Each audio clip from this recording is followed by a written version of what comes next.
Chapter 714. New diary pages inside the quiet room in the inn. The dark and silent radio transceiver instantly returned back to normal, as its surroundings stopped being eerie. Klein busily set up the ritual, and sacrificed it above the gray fog, before having the time to consider the answers he had received.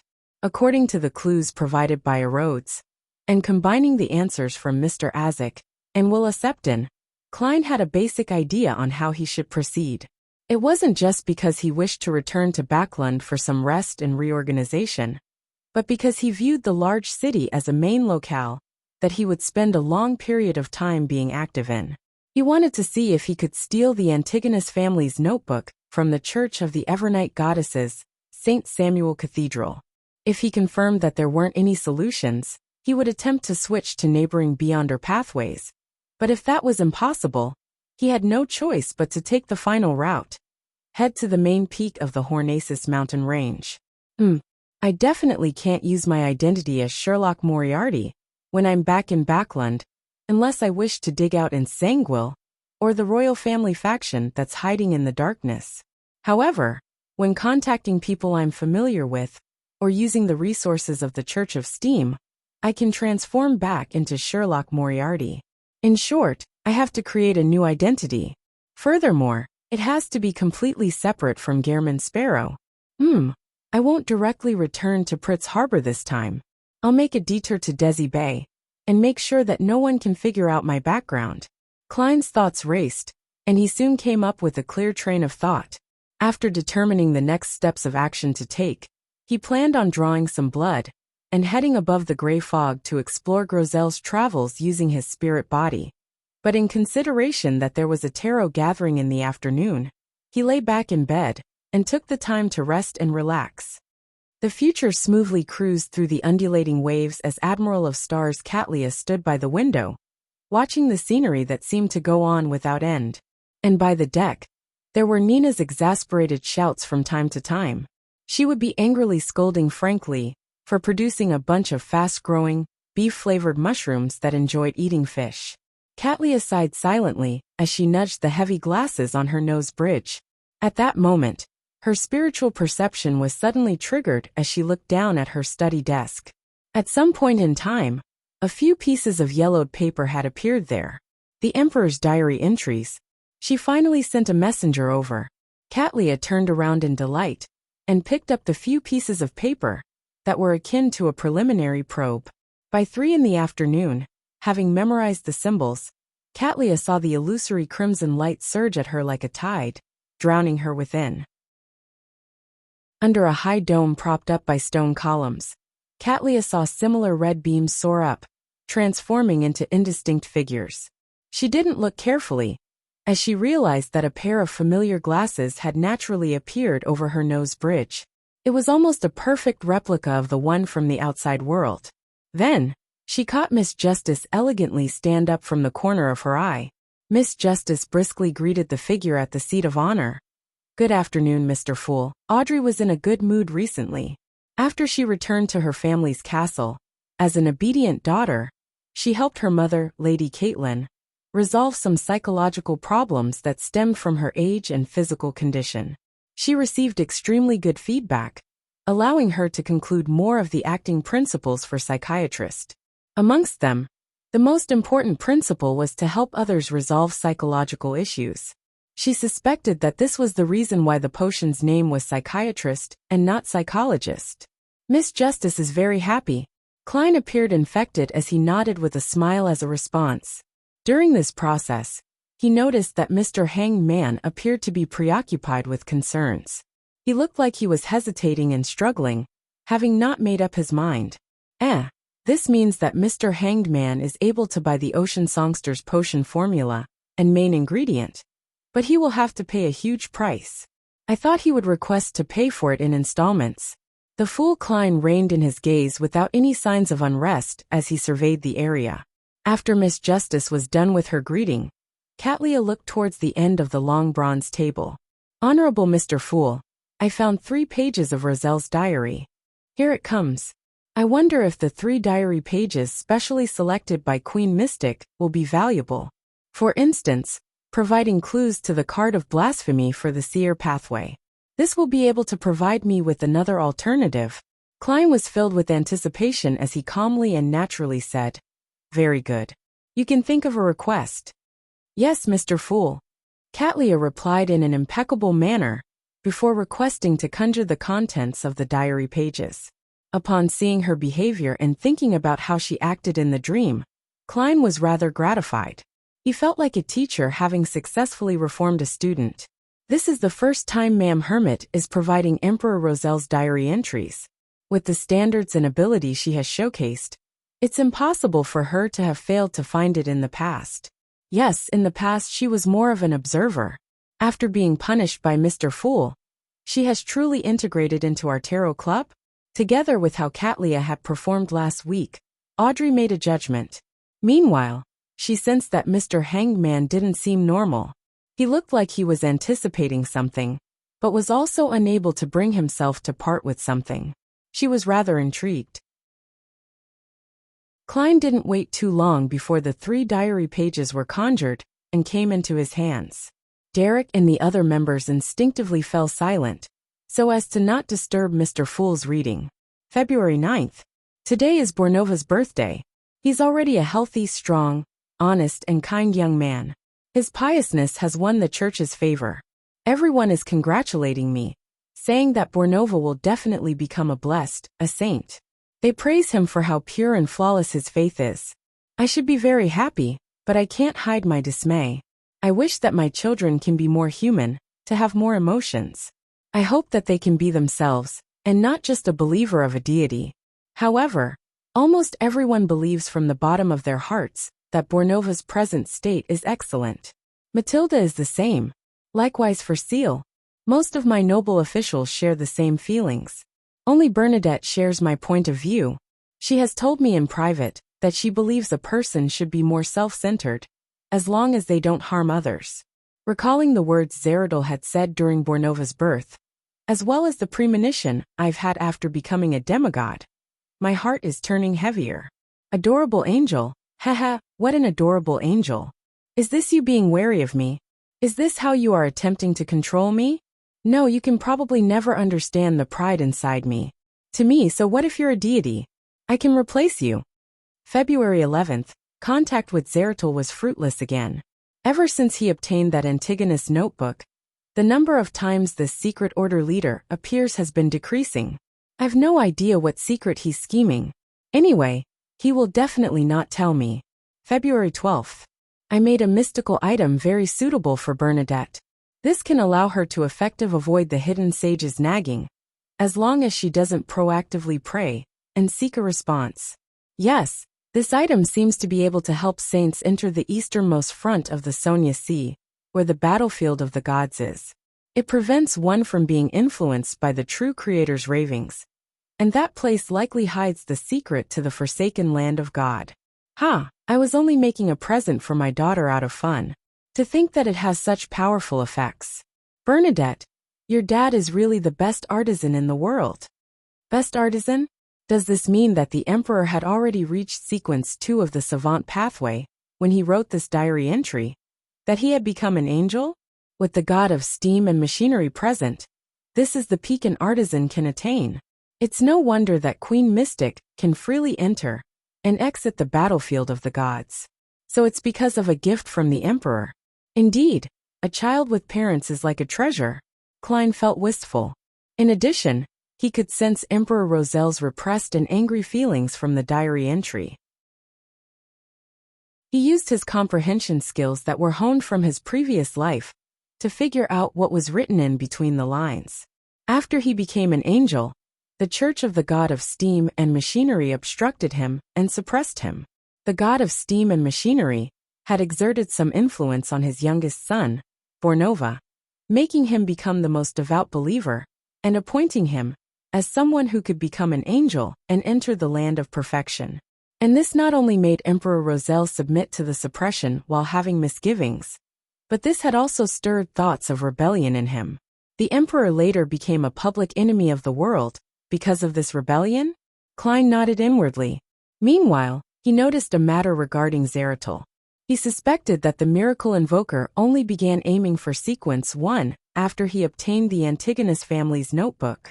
For this, he planned many things, but something happened during his advancement, turning him into a monster. Of course, just as Rhodes said, Zeradol might not have lost control. He could be hiding something or plotting something. After quickly scanning through it, Klein flipped the page and looked back. It wasn't continuous, and it was brand new content. October 5th. A few primordial moon believers were caught by the Black Suits organization I established. They failed to complete the corresponding sacrificial ritual. Their behavior has intrigued me, as their strength seems to come directly from the Crimson Moon. Unfortunately, large amounts of data have confirmed that the Crimson Moon is really a satellite that's revolving around our planet. Then, how is it fusing physics and mystery together? With my present strength, it's not impossible to head for the Crimson Moon. At most, it will be troublesome and a little difficult, but it doesn't seem to be necessary. October 17th, I finally made up my mind. I will attempt to switch to the neighboring mystery prior pathway. Only by doing so can I become a sequence 1. I've always suspected that the hidden sage is only a conceptualized uniqueness. Due to some sort of accident, it became sentient and awakened. Therefore, this pathway's sequence 1 position is likely still empty. Chapter 7:15. Madness in his later years. I've long obtained the potion formula of Knowledge Emperor from that most ancient organization. Now, it's time to seek the corresponding ingredients. It might already belong to a particular angel, and it might have fused with an object around it, turning into a warped and evil monster, or a chaotic and terrifying sealed artifact. In short, I have to be careful. It's best that I find a suitable helper. Knowledge Emperor. This sequence 1 potion name is rather interesting.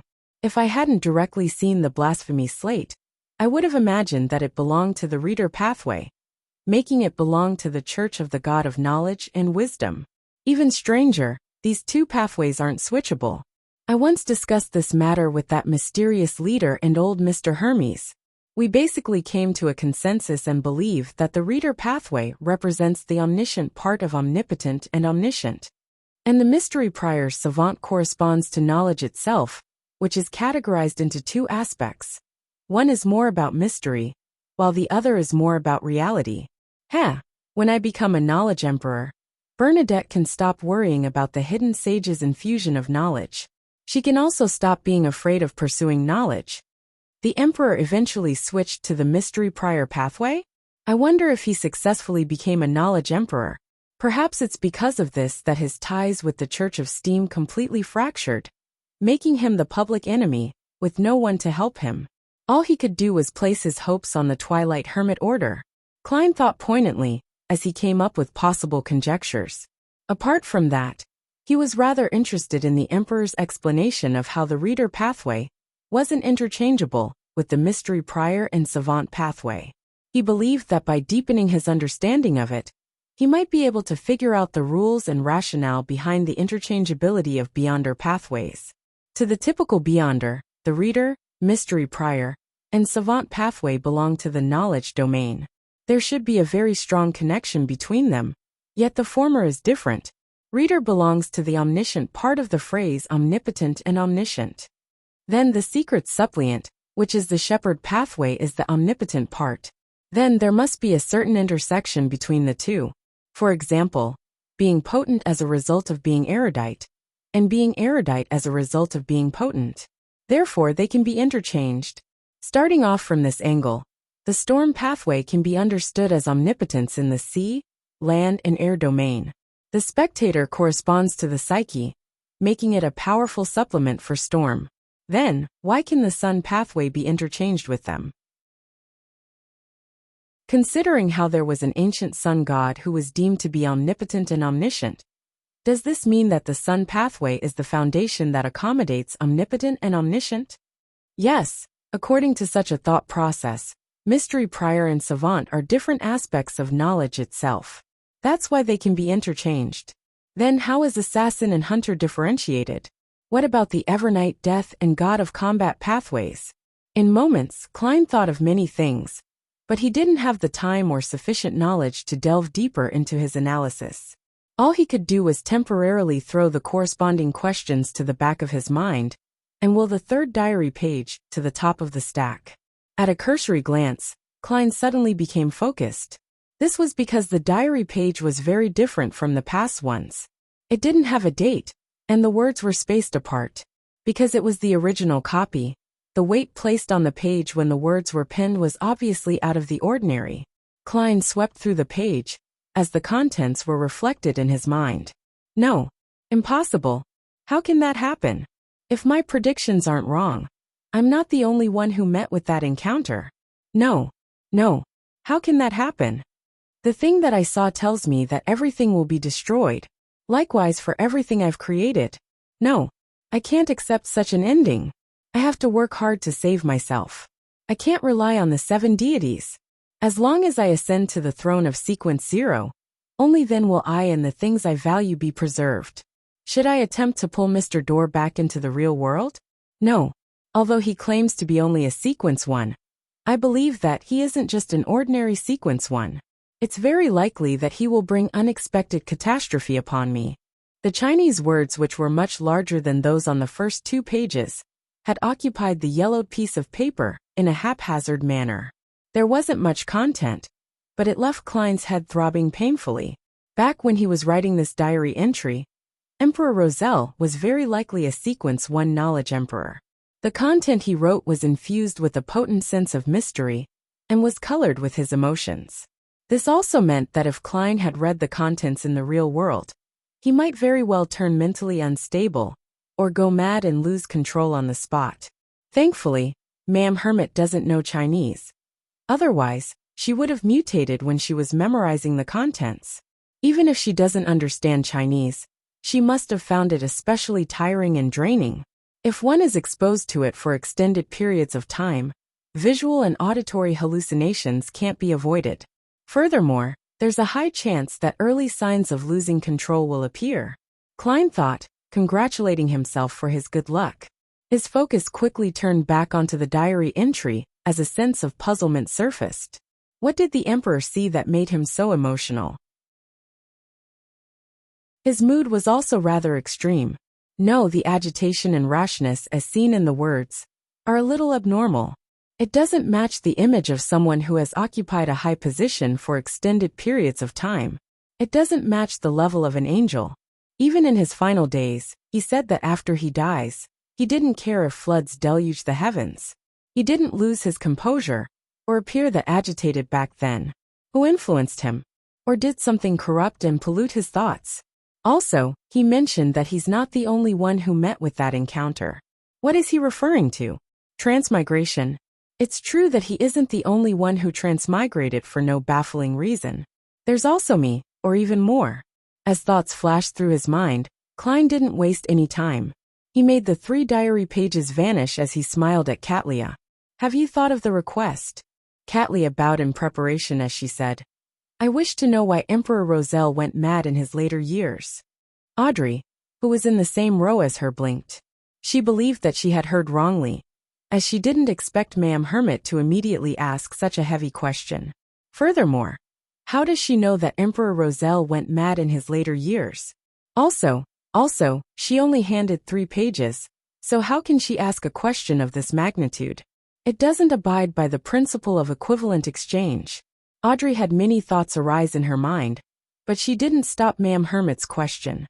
Instead, she waited for Mr. Fool's response with piqued interest and inexplicable excitement.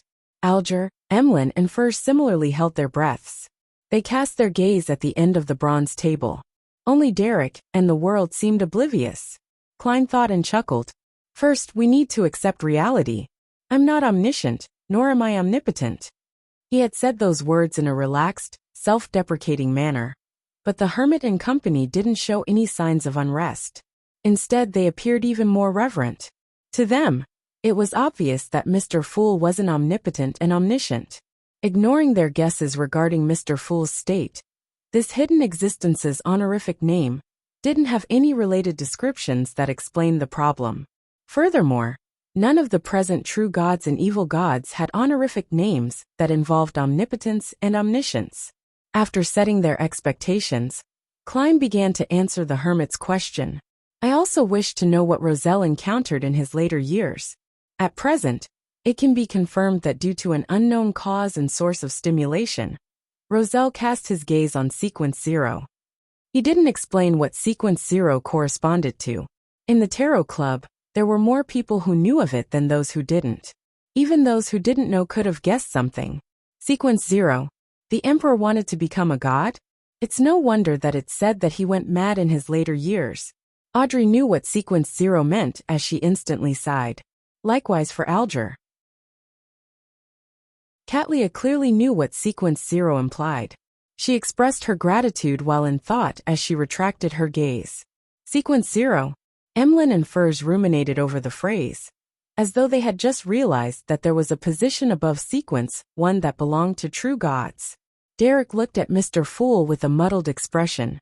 He didn't understand what was wrong with Emperor Roselle's attempt. Someone who had a strong presence in history. In the City of Silver, if anyone had the chance, every resident would wish to become a Sequence 0 true god, so as to create a more sustainable living environment, or to lead everyone out of the Forsaken Land. Klein didn't elaborate as he leaned back into his chair and surveyed the area. You may begin.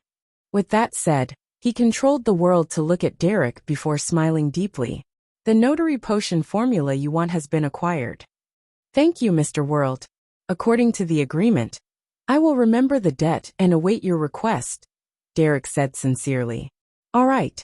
Klein gave a response by controlling the world, before making a show of him, requesting Mr. Fool to conjure the formula. Before long, the potion formula was in Little Sun's hands. Derek received it in glee as he ravenously scanned the contents of the goatskin. Sequence 6 Notary. Main ingredients. 1 set of crystallized roots of the Tree of Elders. 5 feathers of a spirit-packed bird. Supplementary ingredients. 100 milliliters of radiant spirit-packed trees juice. 1 golden-rimmed sunflower. 1 white-rimmed sunflower. 5 drops of aqua fern juice. Without waiting for the others to speak, the world looked at Alger and said once more, as you know, I have your Ocean Songster potion formula and main ingredient. Audrey and company were momentarily dumbfounded. Katlia couldn't hide her alarm as she looked at the world. She vividly remembered that Gehrman Sparrow had just hunted Slaughterer Curtius a week ago. How did he obtain the Ocean Songster potion formula and main ingredient? Don't tell me he killed an Ocean Songster? That would be considered a quasi-high-ranking member in the Church of Storms. It's only been a week. Katlia found this unrealistic. Chapter 716. Island in Ruins. Mr. World has also obtained the potion formula and main ingredient for Ocean Songster. He's really impressive. Derek moved his gaze from the goatskin in his hand and looked at the gentleman seated at the other end of the long bronze table. In his mind, the world's toughness had reached a whole new level, one that could match the weaker members in the 6-member council. Furs was also similarly astonished as her poignancy grew deeper. She remembered that back when she first joined the Tarot Club, Mr. World gave her the impression that he was gloomy and reserved. Apart from that, nothing stood out. In the subsequent gatherings, he began to show that he was experienced and knowledgeable, as well as possessing rather impressive abilities. At a glance, he was a senior Beyonder who had experienced many things, just second to Mr. Hangman amongst the Tarot Club members. This image had already formulated in Furs's mind, but in recent months, Miss Magician was repeatedly surprised by the world. He was first capable of obtaining rather important information, and following that, he sold plenty of Beyonder characteristics in a short span of time. He made her involuntarily suspect if he was a Beyonder assassin who was active in the mysterious world. She feared him from the bottom of her heart, but along with that came happiness. This was because it meant that she could commission Mr. World with certain requests that would be met with high chances of success. When the new member, the Hermit, appeared, Furs even imagined that Mr. World's halo would be blanketed by this powerful lady. But to her surprise, he had snatched the limelight and blinded everyone with his magnificence. To obtain the ocean songster potion formula, its corresponding main ingredient, and the notary potion formula, was seemingly impossible by human standards. He really is impressive. I admire this kind of quiet and ordinary person, who is actually very capable. Sigh. I wonder when I can become a viscount.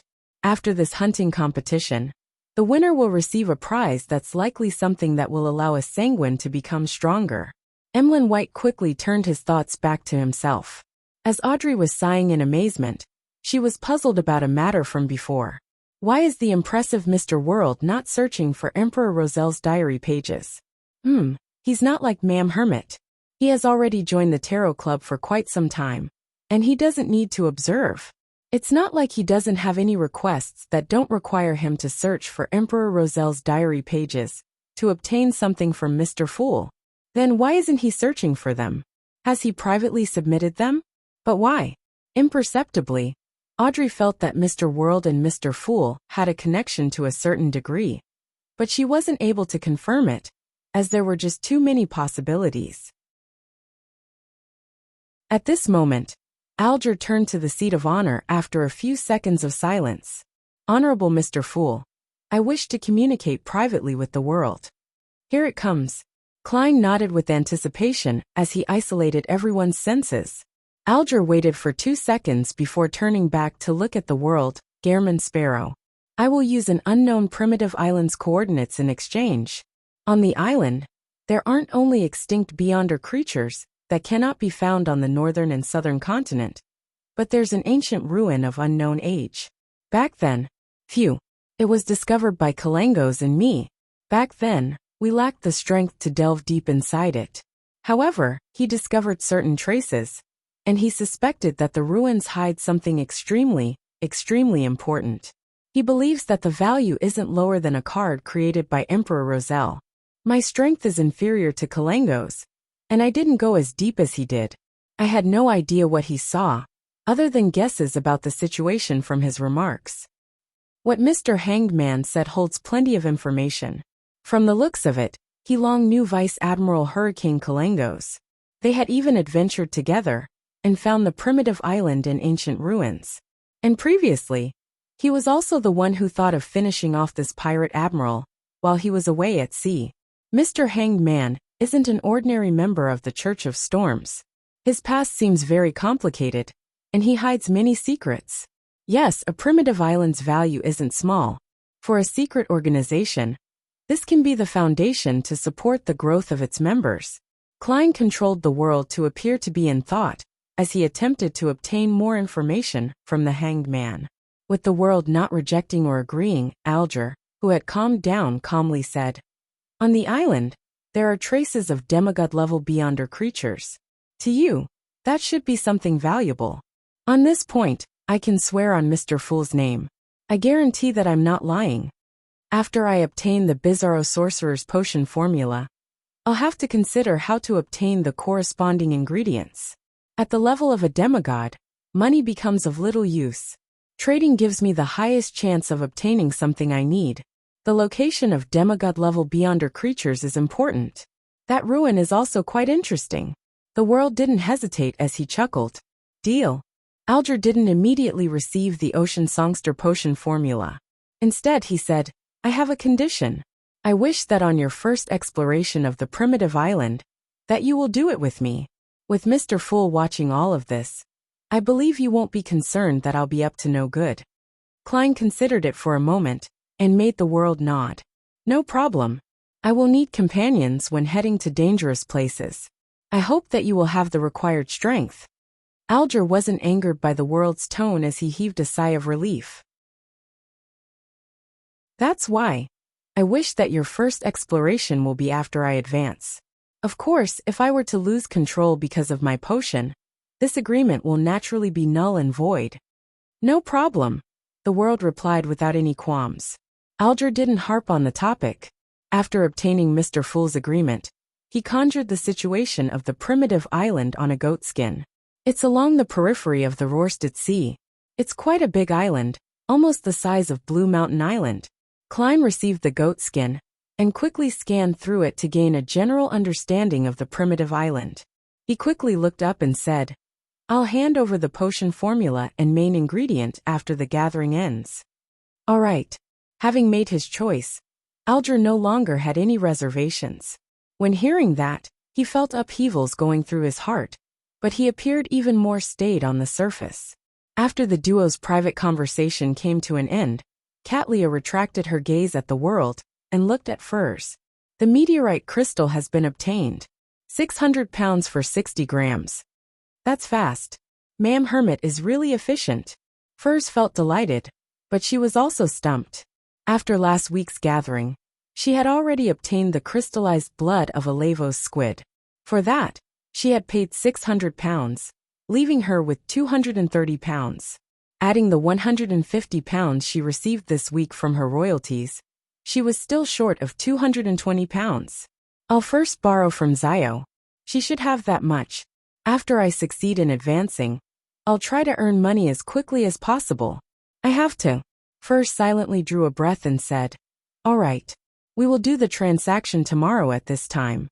The hermit tersely acknowledged and without wasting any time, looked at Audrey. "The black hunting giant lizard's spinal fluid has been confirmed. 1,800 pounds. There are temporarily no clues for the illusory chime tree's fruit." "That's already very good. Better than I expected. Thank you, Ma'am Hermit." Audrey sincerely thanked her without even minding the price. She recently realized that there was a benefit to establishing the Relic Search and Preservation Foundation. She could use her funds in a more secretive and unnoticeable manner. It made it difficult for her parents to notice. After confirming the two transactions, Katlia surveyed the members as though she was one of them. "Any clues to the blood of a mythical creature?" Klein immediately controlled the world, as he chuckled with a hoarse voice. "Are you referring a pure mythical creature? Pure mythical creature? There are impure mythical creatures?" Audrey and company were puzzled, but interested by what they heard. Katlia was taken aback as she said, "A pure one, which means the blood of an angel. 1 drop is enough." She didn't introduce it in detail back then, because she believed that for the time being such a high-level object wouldn't appear in the Tarot Club unless Mr. Fool was willing to provide her with help. And clearly, Mr. Fool didn't need anyone to explain to him what a mythical creature was. "I have certain clues, but I can't guarantee that I can obtain it. Furthermore, it might take another 3 months at least." Klein controlled the world to give the response. The other Tarot Club members fell silent. They never expected the world to have clues to an angel's blood. What can't he accomplish? Audrey, Furs, and company had their impression of Mr. World refreshed again. As for Alger, he suspected that the world would seek Mr. Fool's angel for a drop of blood. After a brief moment of silence, Emlyn, who suddenly realized that his advancement wasn't necessarily as obvious as the other members, weakly said, "Are there any clues regarding my previous commission?" Furs immediately said, "There are suspected cases. I will continue investigating." Burdened with debt, she was motivated to work. At the end of the trading segment, Derek mentioned his request of buying the crystallized roots of the Tree of Elders. As for the feathers of a spirit-packed bird, the City of Silver had it in their special warehouse. In addition, he also sought to purchase the golden-edged sunflower and other supplementary ingredients. They were commonly seen items in the outside world, but they were lacking in the forsaken land of God. The crystallized roots of the Tree of Elders and the supplementary ingredients aren't difficult to obtain. Emlyn's attention was caught as he said, "Then, what can you use in exchange?" Back when he provided Miss Justice with the fruit of the Tree of Elders, he had already learned where the crystallized roots were. Derek thought and said, "A beyonder characteristic of a Sequence 5 vampire?" It was quite a commonly seen monster in the depths of the darkness. "Sanguine," Emlyn said through gritted teeth. "There's no rush. I'll tell you when I've decided what I need." He didn't want an item obtained from a transaction to overlap with the prize of the hunting competition. All right. Having already owed a debt to the world, Derek was relatively at ease. After a moment of silence, Klein rapped the edge of the modeled table to indicate the commencement of the free exchange.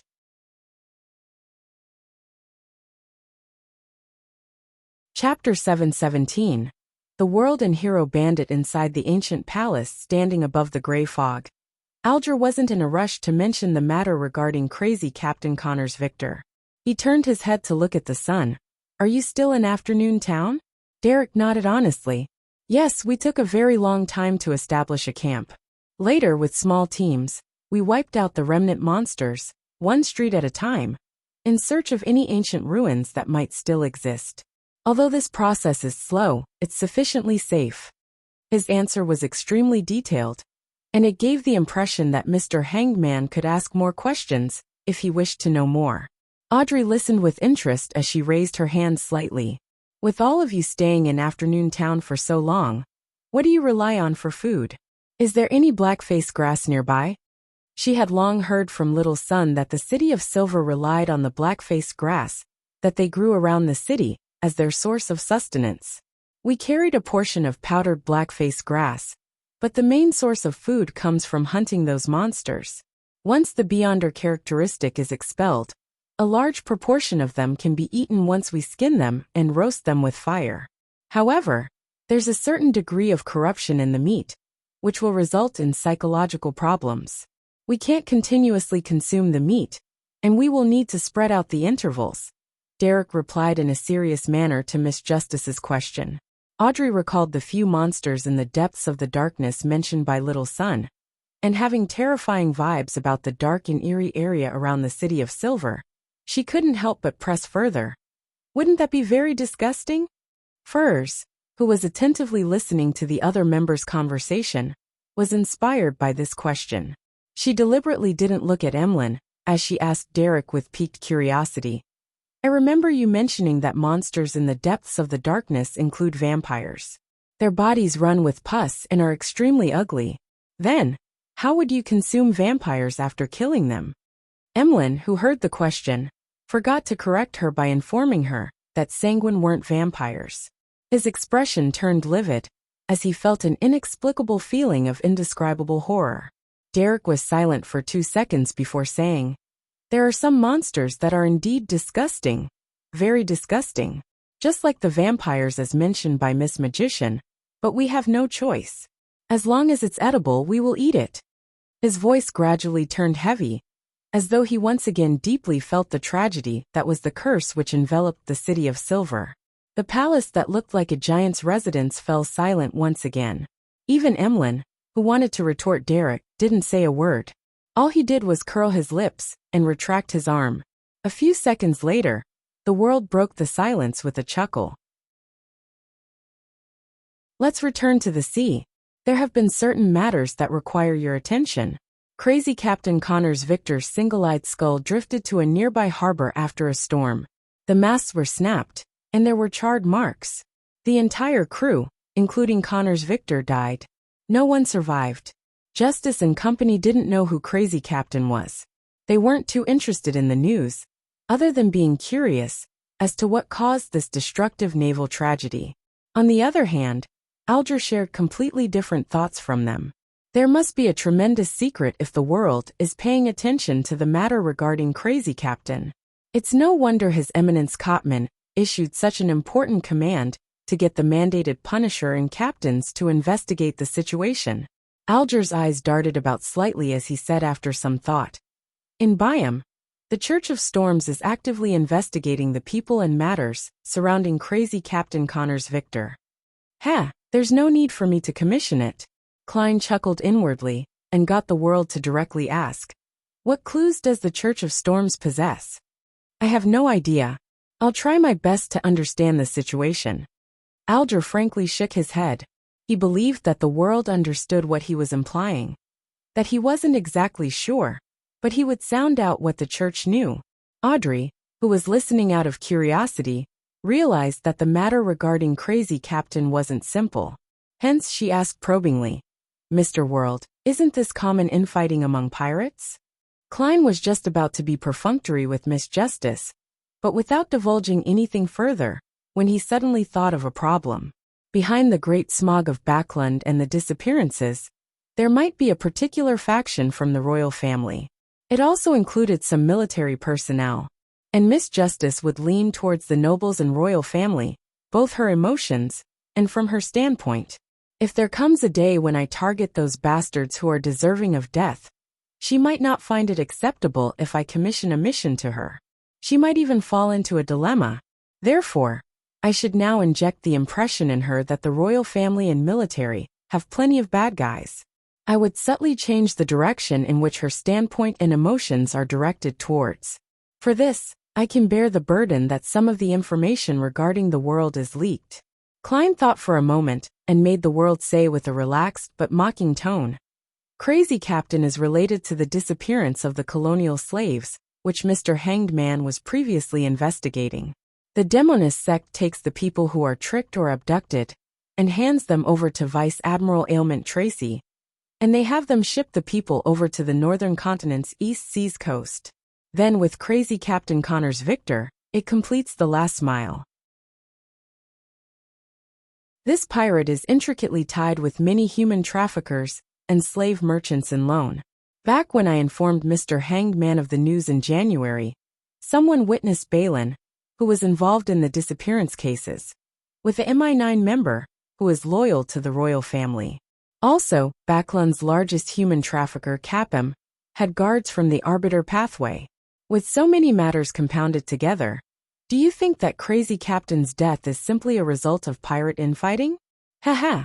I've always wondered why the person behind all of this needs so many slaves. The connections between the clues were clearly presented before Audrey, Alger and company.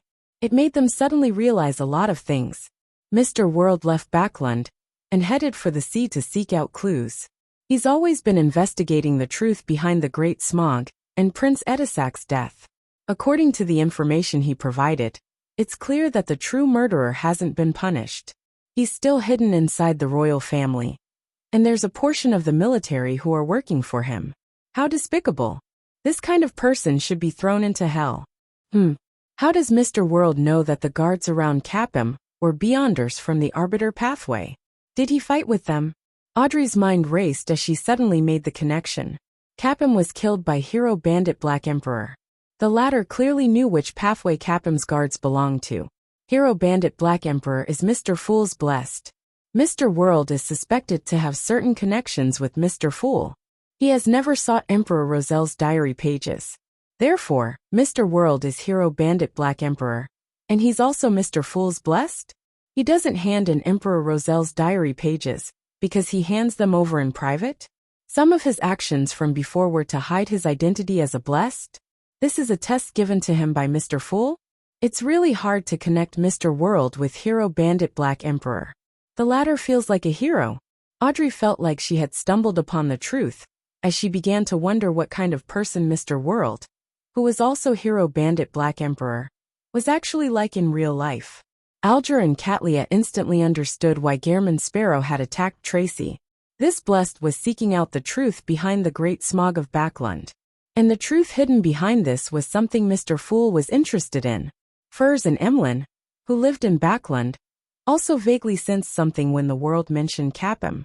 After all, Hero Bandit Black Emperor's legend was rather striking in the recent half a year. He became an important character in many run-of-the-mill novels. Even Furs herself had thought of making him the protagonist in a love story between a hero bandit and a young royal lady. They finally understood why the world had noticed in time that something was brewing in Backland, and that a tragedy was about to happen. This was because this gentleman had been tracking the corresponding clues the entire time. From the looks of it, the matter in Backland is far from over. There will likely be another accident in the future. I really wish to flee from this place immediately, but Zio definitely wouldn't want to. I have no way of explaining this to her. Furs suddenly had thoughts of fleeing Backland. Emlyn wasn't too afraid. From his point of view, the Sanguine's important figures were in Backland, and were definitely able to provide some protection if a disaster really happened. After 2 seconds of silence, Alger said in a serious manner, "I will try my best to investigate this matter." He had already sensed that the truth behind Crazy Captain's death hit a rather terrifying storm.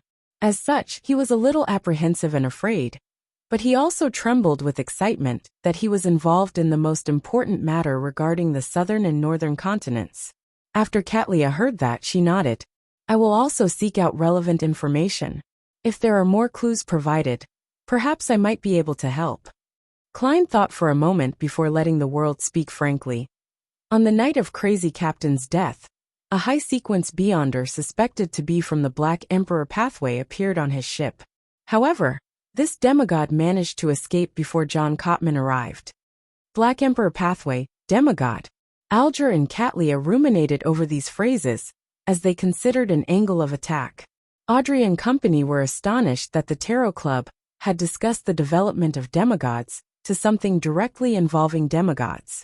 The cases that they were involved in were really increasing in level. As for Derek, he didn't understand a thing. With Crazy Captain's matter coming to pass, Catlia glanced at the world before deliberately mentioning her tidbit. Another incident happened at sea. Last week, the crazy adventurer Gehrman Sparrow hunted the second mate of the King of Immortality, Slaughterer Curtius. He was a Sequence 5 Beyonder. How impressive! Furs, who was only a Sequence 8, sighed from the bottom of her heart. She knew very well what it meant to be a Sequence 5. Yes, he really is a legendary adventurer, Audrey echoed. Emlyn turned agape before he closed his mouth. He felt that he was still a distance away from that level. Alger said without any signs of unrest. It's because of this that the investigation of Gehrman Sparrow's origins has become an important mission of the various major organizations. Are you implying that the Church of Storms has gotten you to investigate me? Klein instantly read in between the lines as he made the world chuckle. I wonder where I can claim this commission.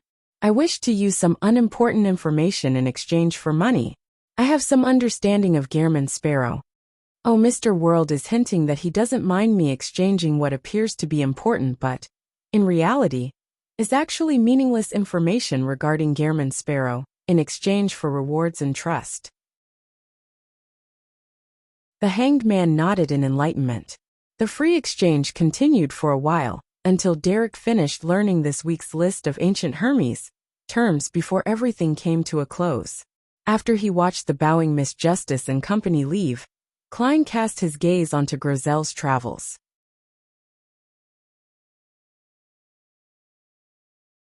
Chapter 718. Characters in the book. Not finding himself overly exhausted, Klein rubbed his temples and beckoned over a tiny metallic bottle from the junk pile. Inside it was a tiny tube of blood that he went through great effort to extract from his vein, and he had long brought it above the gray fog. It was only waiting for the opportunity when Klein would use his spirit body to enter Grizel's travels, to explore the book world. After opening the cap, Klein wasn't in a hurry to smear the blood over the book's dark brown cover. Instead, he summoned all the items from the junk pile that he had brought to the mysterious space before the tarot gathering, and he spread them out in front of him. In consideration of how the Black Emperor's form was too eye-catching, and with him not too certain of the exact situation in the book world, Klein decided against bringing the card of blasphemy. Instead, he used Azek's copper whistle to fortify his spirit body to prevent himself from failing to return above the gray fog before being instantly killed by some unknown power. As the ancient and exquisite copper whistle fused into his body, Klein's spirit body swelled up and became more corporeal. Two pitch-black flames flared out from his eye sockets, as though they possessed a life of their own. With the help of cogitation, he adjusted his spirituality, converging the iciness that stemmed from the aspect of death within his body. Soon his eyes returned to normal. This was like an evil spirit taking on an ordinary form to lure prey into its proximity. Right on the heels of that, Klein wore creeping hunger and held death knell, while he hid the nightmare beyonder characteristic in his body. The latter was prepared for him to seek out any abnormalities when exploring the dreams of the living entities in the book world. After completing all his preparations, he poured a few drops of blood and smeared it over the cover of Grizel's travels. After a brief wait, his vision turned blurry, as though countless translucent objects were hidden within it. Following that, it turned clear. There were blue skies, white clouds, grayish-brown city walls, and passers-by. This is no longer the land of ice and snow from before, but a city that looks very normal on the surface. Klein stood by the side of the dirt road as he observed the residents of the book world. He discovered that most of them wore linen shirts, a short brown coat, and loose dark-colored trousers. Their overall style was akin to that of the Lone Kingdom centuries ago. He looked down at the format of the tailcoat, starched shirt, and damaged dark red bow tie as he silently changed it all out.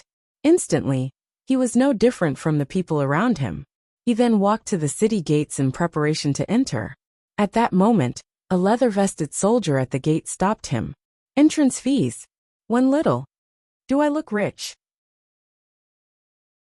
I don't even know what a little is. Klein mumbled inwardly, amused. He then communicated with him at a spiritual level, successfully transferring the soldier's attention onto a merchant caravan behind him. As a quasi-wraith who could possess anyone and control them, exerting a psychological influence on others was nothing extraordinary. It wasn't a particularly potent ability, but it was extremely useful against ordinary people. When Klein entered the city, he walked through the streets in a seemingly relaxed manner, but he inwardly remained wary. He felt that public hygiene was slightly better than Backland a few years ago. It appeared to have a mature sewage system, preventing the situation of any waste and trash being dumped. I couldn't tell that this is an illusory world inside a book at all. Everyone has spirit body threads. Klein proceeded forward as he observed. Suddenly, he noticed a stone building that was more than 10 meters tall to his side. It only had 2 stories, and the top of the door was about 4 meters tall. Beside the building was a signboard. It was written in a language that was completely different from any of the outside world's languages, but Klein instantly understood what it meant. Pessoat Blacksmith Guild. There's a blacksmith guild. This place really hasn't entered the age of steam. Just as Klein was feeling poignant, he saw the door creak open, and out walked a giant with 4 long limbs. The giant's skin was grayish-blue, and his head had the trademark single vertical eye. In his hand was a huge and heavy sledgehammer. He walked across the street with his lips curled. The humans walking past him didn't show any fear, as though it was a common sight. They even greeted the giant. "Good afternoon, Grozel." Grozel. Klein, who was rather face-blind to giants, had his pupils constrict. Only then did he realize the familiarity. He was just about to chase after them when he discovered that the giant had turned into another street, vanishing from his sights. Klein stood on the spot, silently observing the intersection, as he came up with a few guesses. There's another Grozel in the book world? No, the ending of the travels is that Grozel died in battle in the Nation of Frost. This is another story. Filled with all kinds of questions, Klein wasn't in a rush to find Grozel. He turned and entered a bar by the side of the street. Such places were often the places with the most messy and multifarious information in a city. It aided him in quickly gaining a grasp of the entire situation. The bar's lighting was dim, and the ventilation wasn't the best, making the air appear somewhat turbid. At that moment, there weren't many customers drinking. Most of the people were by the bar counter, chatting happily with each other or the bartender. Klein slowly walked over when his gaze froze.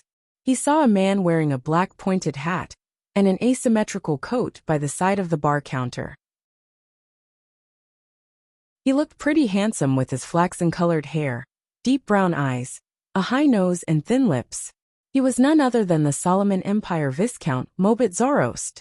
Upon seeing him, Klein recalled the scene of the Dream Stealer's rapid aging, before he collapsed onto the ground, as he struggled to crawl towards elvish songster Ciadas, and grabbed her hand.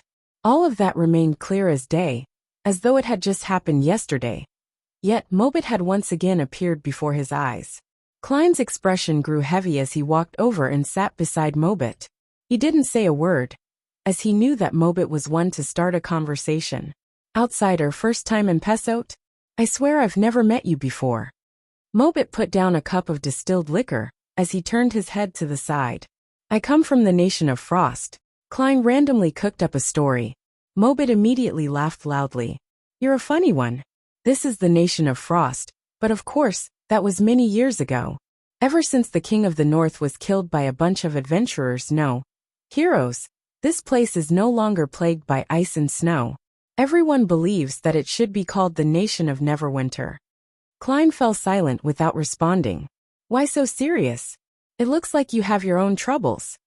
Mobit rapped on the wooden bar counter, showing signs of sympathy. He downed a mouthful of spirits and said, I'm telling you, men should absolutely not get married. It's the beginning of suffering. Do you know? When she gets worked up a little, she would beat me up. When she's happy, she beats me up. Same when she's embarrassed or angry. Anyway, she beats me up for any reason. From this very moment, I've decided not to return home again. Does this mean you got married to Ciadas? Klein kept silent for 2 seconds as he sized up Mobit's face. He discovered that there were no signs of bruises and swelling on his face. This meant that the elvish songster knew that men needed to put on appearances. He asked with a sigh, "Then why did you marry her?" Mobit was taken aback as he smiled wryly. "I came here with a merchant caravan. When I first saw her, she was just that beautiful. Her singing was moving and seemed to hide indescribable sorrow. I'm as afraid of her now as I was infatuated over her back then. I definitely won't return. Hey, why do you seem a little sad? You don't have to be sad for me. I'm already free." At that moment, the door to the bar suddenly opened as a beautiful female voice shouted, "Mobit, come out here. I'm counting from 10. Never come back if you don't come home. 10, 9. Mobit immediately jumped up and ran to the door. As he ran, he muttered, "I know you don't have any patience. You always jump to 2 after counting to 8. Klein turned his body and saw Ciadas' figure. But he no longer had the intention of communicating with her. The real Mobit and Ciadas were already dead. The ones living in the book world were just 2 characters. Standing up and leaving the bar, Klein came to a nearby deserted alley. He planned on confirming the kind of spirit world this world had. He quickly outlined spherical lights in his mind as his thoughts gradually emptied out, and his body and mind became tranquil. As his spirituality spread out bit by bit, several indescribable illusory figures appeared around him. However, up high in the sky, it lacked the 7 lustrous brilliances of different colors that contained endless knowledge. The 7 lights don't exist here. The number of spirit world creatures here are lacking. This place is indeed a fake spirit world created by the book. Klein took a step forward and found the colors in his vision saturate to the extreme as it overlapped with the obvious differences. He wasn't in a rush to explore the spirit world. He exited it and began window shopping through Pesot and chatted with others. Before long, he found Grozel's residence. The giant ran a blacksmith shop. He was taking an afternoon nap on a huge bed on the 2nd story. Klein directly entered by passing through the wall and came to Grozel's side. He observed the giant for a few seconds and took out the Nightmare Beyonder characteristic from his spirit body. With some difficulty, he used some of its powers that it came naturally equipped with. Deep, serene darkness quickly spread as it instantly enveloped Klein and Grozel. And in a spirit body state, Klein directly saw a blob of irregular hazy spherical light. His spirituality immediately emanated over and touched the spherical light. All sorts of scattered scenes instantly flashed past around him, before fixating on a forest with towering but withered trees. On the other side of the forest was a mountain and steep cliffs. At the top of it was a magnificent palace. The palace was huge and opulent, and it didn't seem suitable for humans. It gave him the impression like it was from a myth, as the light of dusk that scattered above it seemed frozen. Klein had seen this palace before. It was the giant king's court that had appeared in the dream world of the battlefield of the gods. However, this angle was completely different from before. He was situated behind the king's court.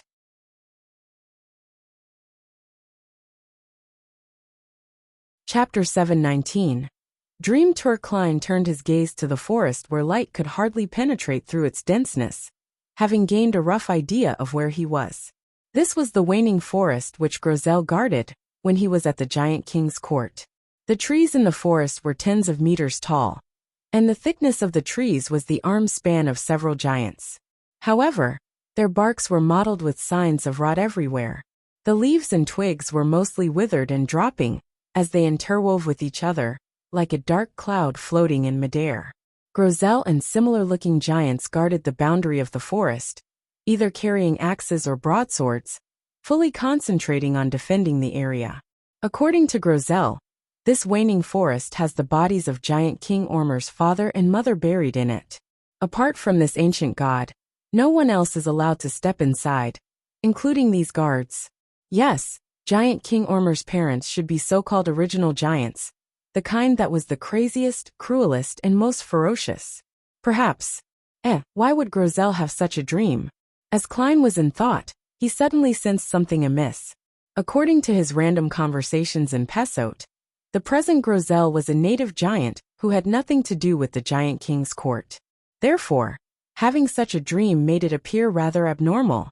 From the psychology alchemist's theory, which Ma'am Daly and Miss Justice have discussed before, perhaps the book world will use or clone the original character's subconscious or collective subconscious when creating a character.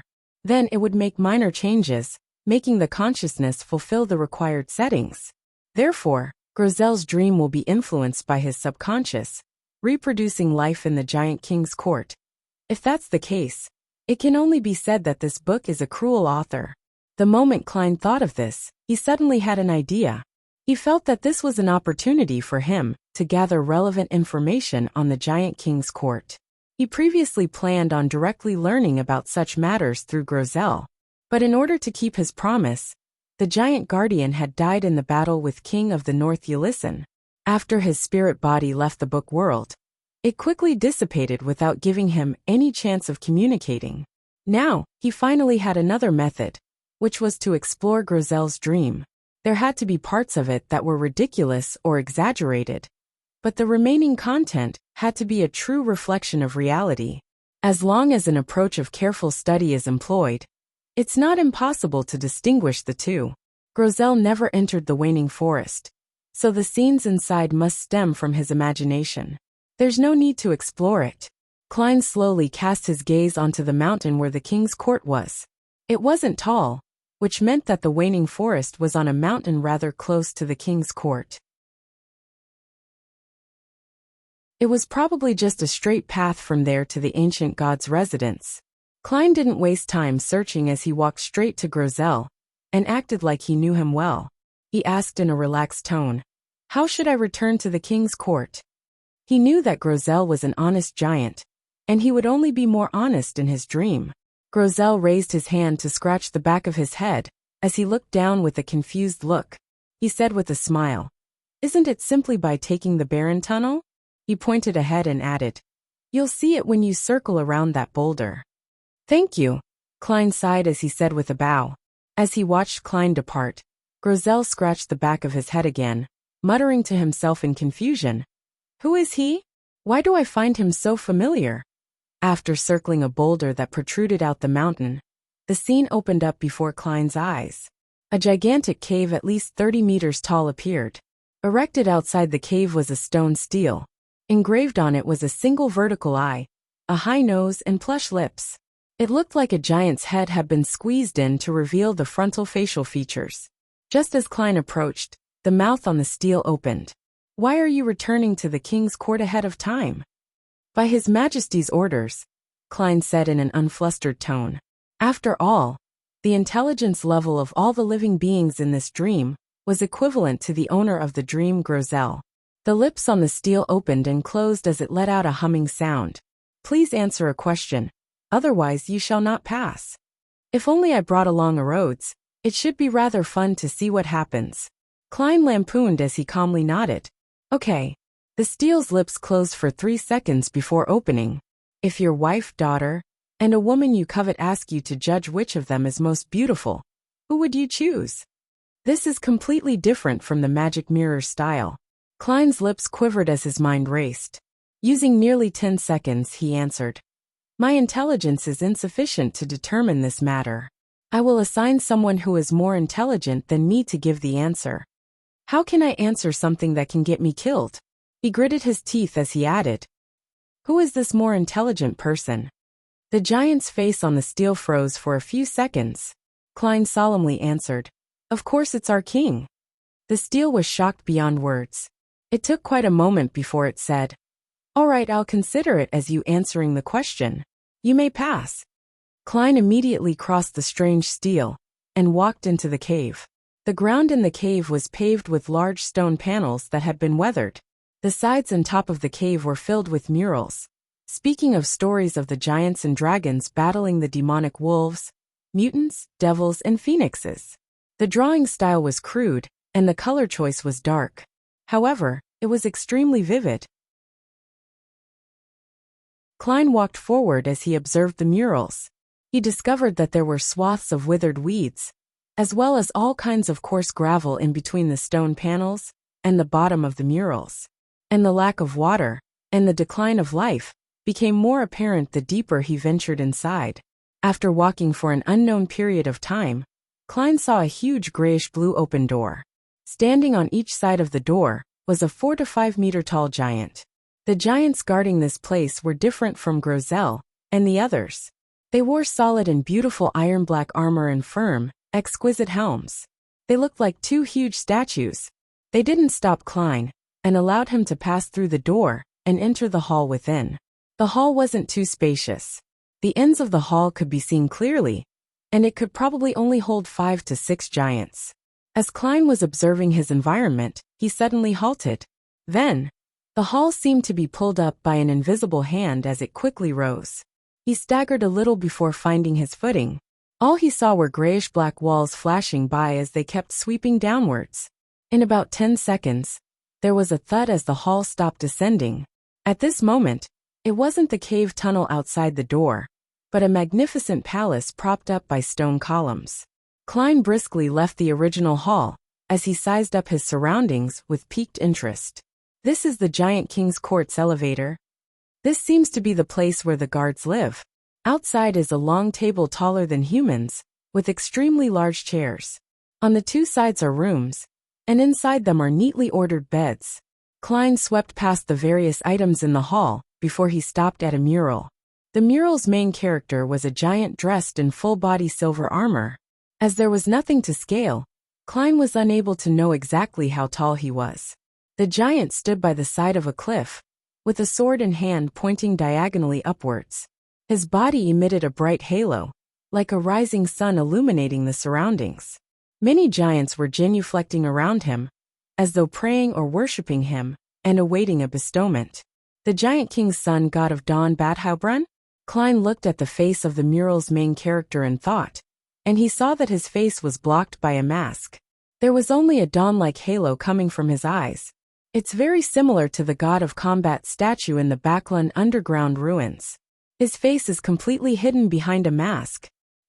Queen Mystic said before that the god of combat is a giant who lived from ancient times. Therefore, their church's headquarters, the Great Twilight Hall, resembled the Giant King's court. Could it be the son of the Giant King? God of Dawn escaped the destruction of the king's court, and at a certain point in time, he managed to retake the authority wielded by his father? Klein made a bold guess, but he lacked any evidence or clues. He used the correspondence principle to look at the wall opposite the mural. There was also a mural there, but the main character was no longer God of Dawn Badhaubrun. Instead, it was a female giant in a leather vest and long skirt. This female giant stood sideways. Her facial contours were soft, and her single vertical eye was focused beneath her. Long, dark brown hair reached all the way to her back. Her right hand was spread out as she held items like wheat and fruits. Around her were golden fields, clear lakes, and trees covered with fruits and colorful mushrooms. Giant Queen Goddess of Harvest Omabella? Klein looked around, but he didn't see the mural representing Giant King Ormer. There's no depiction of the ancient god, because this is the residence of remote guards? Then, going out from here will likely be the interior of the Giant King's court. Klein carefully walked to the door. He used the method he employed in the dream world of the battlefield ruins of the gods, by activating creeping hunger, and using the strength of a zombie to open the door. However, there wasn't a palace in the frozen dusk that he had imagined outside. Instead, it was a gray, hazy world. It appeared to be a cliff with a bottomless pit. According to Miss Justice's previous experience, this is likely the boundary of the dream. The only way is to head down and enter Grosel's subconscious. Finally, I'll arrive at the sea of collective subconscious. Miss Justice discovered a mind dragon in the human sea of collective subconscious where she was. Then, in this book world created by the dragon of imagination, what would be contained in the sea of collective subconscious? Klein's mind whirred as he conjured a staircase that led down into the hazy world. The staircase didn't head straight down but spiraled around deep into the gray haze. The bottom couldn't be seen, nor were any of the details of the mind world that were possible to discern.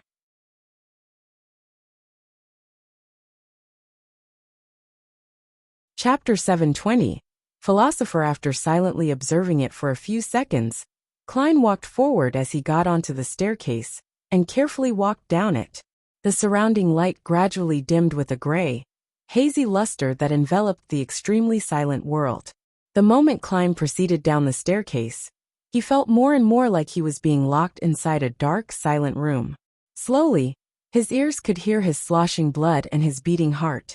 The latter sped up as it was invaded by panic and horror, which he could hardly keep in check. Klein focused his mind as he imagined the stacks of spherical light, so as to stabilize his emotions and recover. To his side, a grayish-white cliff coldly stood there, a representation of the domain of Grozel's consciousness. It was silent as though it were dead, but the surrounding grayness would occasionally coruscate. Klein focused his gaze and saw that in one of the points of light, there was a giant who ripped apart a human before stuffing it into his mouth, as well as Grozel panicking. Back then, the latter was less than 3 meters tall, and it was clearly still an adolescent. The point of light flashed past, appearing in the frozen dusk that scattered over the mountain peak. Time here seemed to become impeded. Klein was just about to seek out any valuable information in Grozel's subconscious, when he suddenly heard sounds akin to a beast's panting. With a whoosh, a huge palm appeared from the surrounding haze. Its skin was grayish-blue, and was covered with signs of rot. On it was an obvious yellowish-green liquid, as it quickly grabbed at Klein's ankle. Amidst the panting sound, similar palms rose up one after another from the staircase below, as though they were attempting to forcibly pull Klein's spirit body into the mind world's darkest and most unfathomable zone. Instantly, these rotting palms formed a dense horse as they kept struggling upwards, and let out sounds of horrible, hair-raising panting. It made Klein instinctively jump up 3 steps. However, the countless palms that belonged to giant corpses didn't stop. They squirmed along the staircase as they surged upwards, covering every inch of space. Klein was just about to reach out his right palm to draw Death Knell, and use purifying bullets combined together with Death Knell's slaughter ability to finish off the countless monsters, when 2 questions suddenly flashed in his mind. Where do these palms come from? Why would they be inside Grozel's subconscious? The moment this thought came to mind, his spiritual perception was triggered. Klein came to a realization, as he immediately abandoned his thoughts of using Death Knell. He calmed his breathing, and imagined the spherical lights. The huge, rotting palms took this opportunity to reach his feet, as they grabbed his calves and ankles. At that moment, they silent vanished as though they had never appeared. Indeed, this is an illusion created by Grozel's subconscious. Here, minds don't just face each other, but they interact with them as well. If one lacks the corresponding beyonder powers, the deeper one goes, the easier it is to have an emotional breakdown. Intrusion by the other party's subconscious will slowly happen until one's beyonder powers are severely tainted. As a result, one will become a mental patient that will never be able to recover their rationality, and this might very well lead to a loss of control. This is different from communicating with spirits. Corruption isn't avoided simply by maintaining lucidity and reason. This is because one is already inside the target's beyonder powers. Klein muttered to himself, having figured out something. He hesitated for a few seconds before turning around to climb back up the stairs. He gave up on venturing deep into Grozel's mind world, because he lacked the beyonder powers to placate his own mind. Insisting on heading down was equivalent to suicide. I'll consider exploring again, after I find a mystical item that targets this aspect. Klein determined his thoughts as he walked faster. Finally, with a leap, he returned to Grozel's dreamscape, and returned to the guard's quarters in the giant king's court. He already felt exhausted, so he immediately left the dream, walking out of Grozel's blacksmith through the walls before observing the wonders of the book world. I've already met Grozel, Mobit and Ciatis, and while I was casually chatting with others, I also heard of the devout priest Snowman and the philosopher Frunzier. However, there isn't an Anderson Hood, Edwina Edwards, Danitz, or Gehrman Sparrow. Therefore, only the dead will possess brand new characters in the book. Or could it be that only those who had stayed in here for extended periods of time, fully expressing themselves as an adventurer in their day-to-day lives, would be able to have their subconscious replicated? As Klein strolled by the side of the street, which was illuminated by the setting sun, he considered something that he found crucial. If it were the former theory, where the dead would revive and become new characters, then there was nothing Klein needed to worry about. However, if it was the latter, he had to consider reducing the frequency at which he explored the book, as well as strictly control the amount of time he spent in it each time. There's no way to ascertain it for now. I'll deal with the situation by assuming it's the latter. There's definitely nothing wrong with being cautious. Klein quickly made up his mind and was about to return above the gray fog. At that moment he saw another familiar figure. Frunzier, with his black hair and blue eyes, was sitting on a long wooden chair by the street. He was staring blankly at the sky, which seemed to be alit in flames, as though he was in thought. Recalling how this lone soldier's ash urn was still with him, he planned on sending it back to the Church of Storms cemetery in Backlund. Klein silently sighed and walked over before sitting beside him. He asked as though it was a casual conversation, "What's on your mind?" "I'm wondering who I am, where I come from, how I should return." Frunzier didn't look away as he said in a dreamlike state.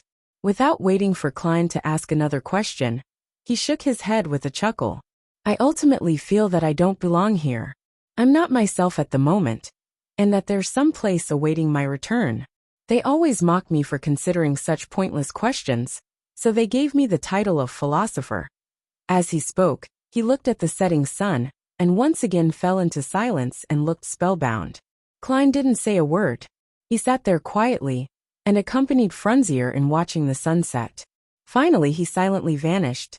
Frunzier didn't notice that the person beside him had already left. He sat there motionless like a marble statue, looking far into the distance. After replenishing the ship's supplies, Alger Wilson instructed the Blue Avenger to leave the Resistance's private harbor. It wasn't going to stay too long in the Rorstad archipelago. He had to return to Pasu Island to make his report by the designated time. At that moment, in the captain's cabin, he was watching in anticipation at the illusory door that was formed by items with spirituality and a burgeoning flame. It was the door of sacrifice, and it was also a door of bestowment. Amidst an illusory creaking sound, the mysterious door slowly opened, revealing an infinite depth and darkness within its interior. Light shot out from within before converging immediately. After everything calmed down, 2 items had appeared on the altar at some point in time. As for the door with all kinds of strange symbols, it was gone. Alger was able to compose himself, as he seriously thanked Mr. Fool. He finished the ritual according to the procedure, before reaching out to pick up the 2 items. One of them was a piece of paper that had been neatly folded, while the other was a translucent jellyfish that had azure blue seawater in it. Alger inspected the latter, and discovered that there were occasional vortexes formed by winds or occasional lightning streaks. And from time to time, he could hear a distant moving voice sounding from it. This voice sounds like a woman's. From the looks of it, this characteristic's owner was a lady. Alger couldn't help but heave a sigh of relief. This meant that it wasn't some quasi-high-ranking member of the Church of Storms that had been killed. The Church of Storms didn't have any female high-ranking members, quasi or not. Putting away the ocean songster's Beyonder characteristic, Alger unfolded the piece of paper. He swept past the main ingredient, and he quickly looked at the supplementary ingredients. Finally, his eyes paused at the ritual. To him, the main ingredients were unimportant with a Beyonder characteristic in hand. He could look at it later. As for supplementary ingredients, they were rather easy to find, so they didn't need much attention. It was the ritual that was of utmost importance. Drink the potion in an Obninsk's belly. Alger silently read the ritual's contents, as the corresponding information quickly surfaced in his mind. Obninsks were ancient sea monsters. They could directly devour a sailboat, and it had a humongous, distorted body. It had as many as 3 heads and many tentacles that entangled with each other. They were the protagonists in many legends at sea. Most of these sea monsters were tamed by the Church of Storms. They had a fixed region of activity, but it was unknown if they had near-human intelligence. It's no wonder the Church controls Obninsks, and not other sea monsters. It's no wonder there are so many Beyonders in the sailor pathway among pirates, but only a few can reach Sequence 5. Either they directly inherited it, or they're the subordinates of King of the Five Seas, or Queen Mystic. Then, where should I find Obninsks that don't belong to the Church? Alger frowned slightly as he contemplated his advancement that bypassed the Church of Storms. His first reaction was to find Queen Mystic Bernadette, through Admiral of Stars Catlia. From her, he could find Obninsks that didn't belong to the Church of Storms. His second reaction was that it exposed himself to danger. This was because the corresponding Obninsks were likely servants of Queen Mystic, and they would report everything to their mistress. Yes, this will be the last resort, if there aren't any other choices. Alger's thoughts raced as he quickly had another idea. That was to pray to Mr. Fool. This reawakened existence secretly wielded the former authority of sea god Calvetua. He could commandeer undersea creatures, allowing him to know where to find Obninsks that didn't belong to any faction. There's no need to rush it. If I were to advance now, I won't be able to hide the advancement from others, because of my lack of control over the spirituality dissipation. I can perform the prayer after I make my report, and leave Pasu Island. Alger calmed down, and memorized the ocean songster formula. Then, he moved the piece of paper to the tip of the candle's flame.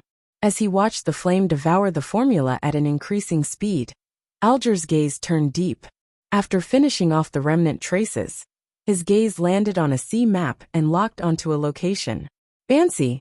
Alger had planned on making a trip to Bansi in passing, while en route to Pasu Island.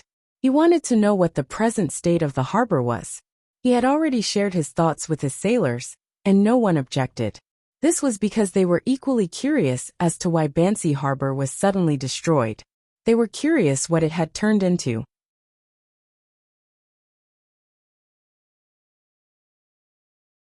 Chapter 721. Klein's Guidance on the Future. Frank Lee rolled up his sleeves and began flicking his fountain pen, while writing with a smile. My dear friend Gehrman Sparrow, I have good news for you. I have successfully cultivated a new breed of mushrooms, by using the flesh and blood of a rose bishop. As long as there's fish, it will keep growing. We'll no longer have to worry about not being able to eat mushrooms, due to long voyages. Furthermore, it has been crossbred with beef, making it taste excellent. Its only flaw is that there's no way to make it catch fish by itself. External help is needed, but I don't think it's too big a problem. After all, based on what Nina said, it wouldn't corrupt the ocean. Well, let's just pretend she's right. I've mailed you some dried mushrooms. As long as you give it water and fish, they will immediately become normal and reproduce by themselves. I hope you will like my gift. After going on and on, Frank finally folded the letter and placed it in an envelope. He stuffed 3 dried mushrooms into it before applying glue and sealing it. After doing all of this, he took out the note Klein had given him, followed the description written, and began to seriously prepare the ritual needed to summon the messenger. This wasn't complicated for Frank, so it didn't take long for him to set up the altar and create a wall of spirituality. Finally, he solemnly placed a lone gold coin before the candle. He lit the candle, softly chanted the incantation, and stared at the flame. He watched it burgeon as a headless woman walked out with 4 heads in hand. Frank first jumped in fright before staring at Rionette Tinker's 4 beautiful blonde, red-eyed heads that looked identical with patience as he muttered. How was it done? Why are they completely identical? If planted in soil, will more be grown? The eyes of the 4 heads held by Rionette Tinker turned in different directions, before uniformly falling on Frank Lee's face.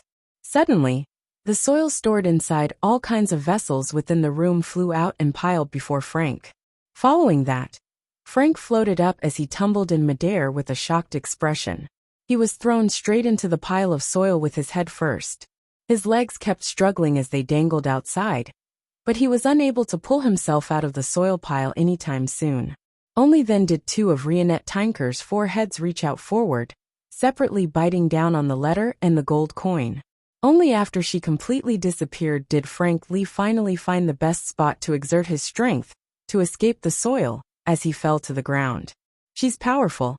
Frank first sighed with a sense of lingering fear.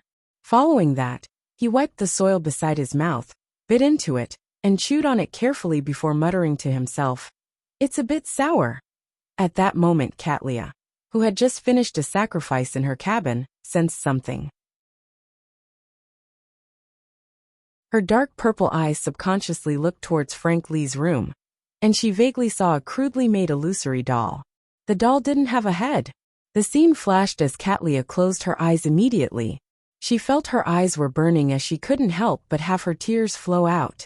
She knitted brows little by little as she muttered in disbelief, "Ancient Bane?" After sending the meteorite crystal and black hunting giant lizard spinal fluid to Miss Magician and Miss Justice, Klein returned to the real world. He lay himself down on a reclining chair.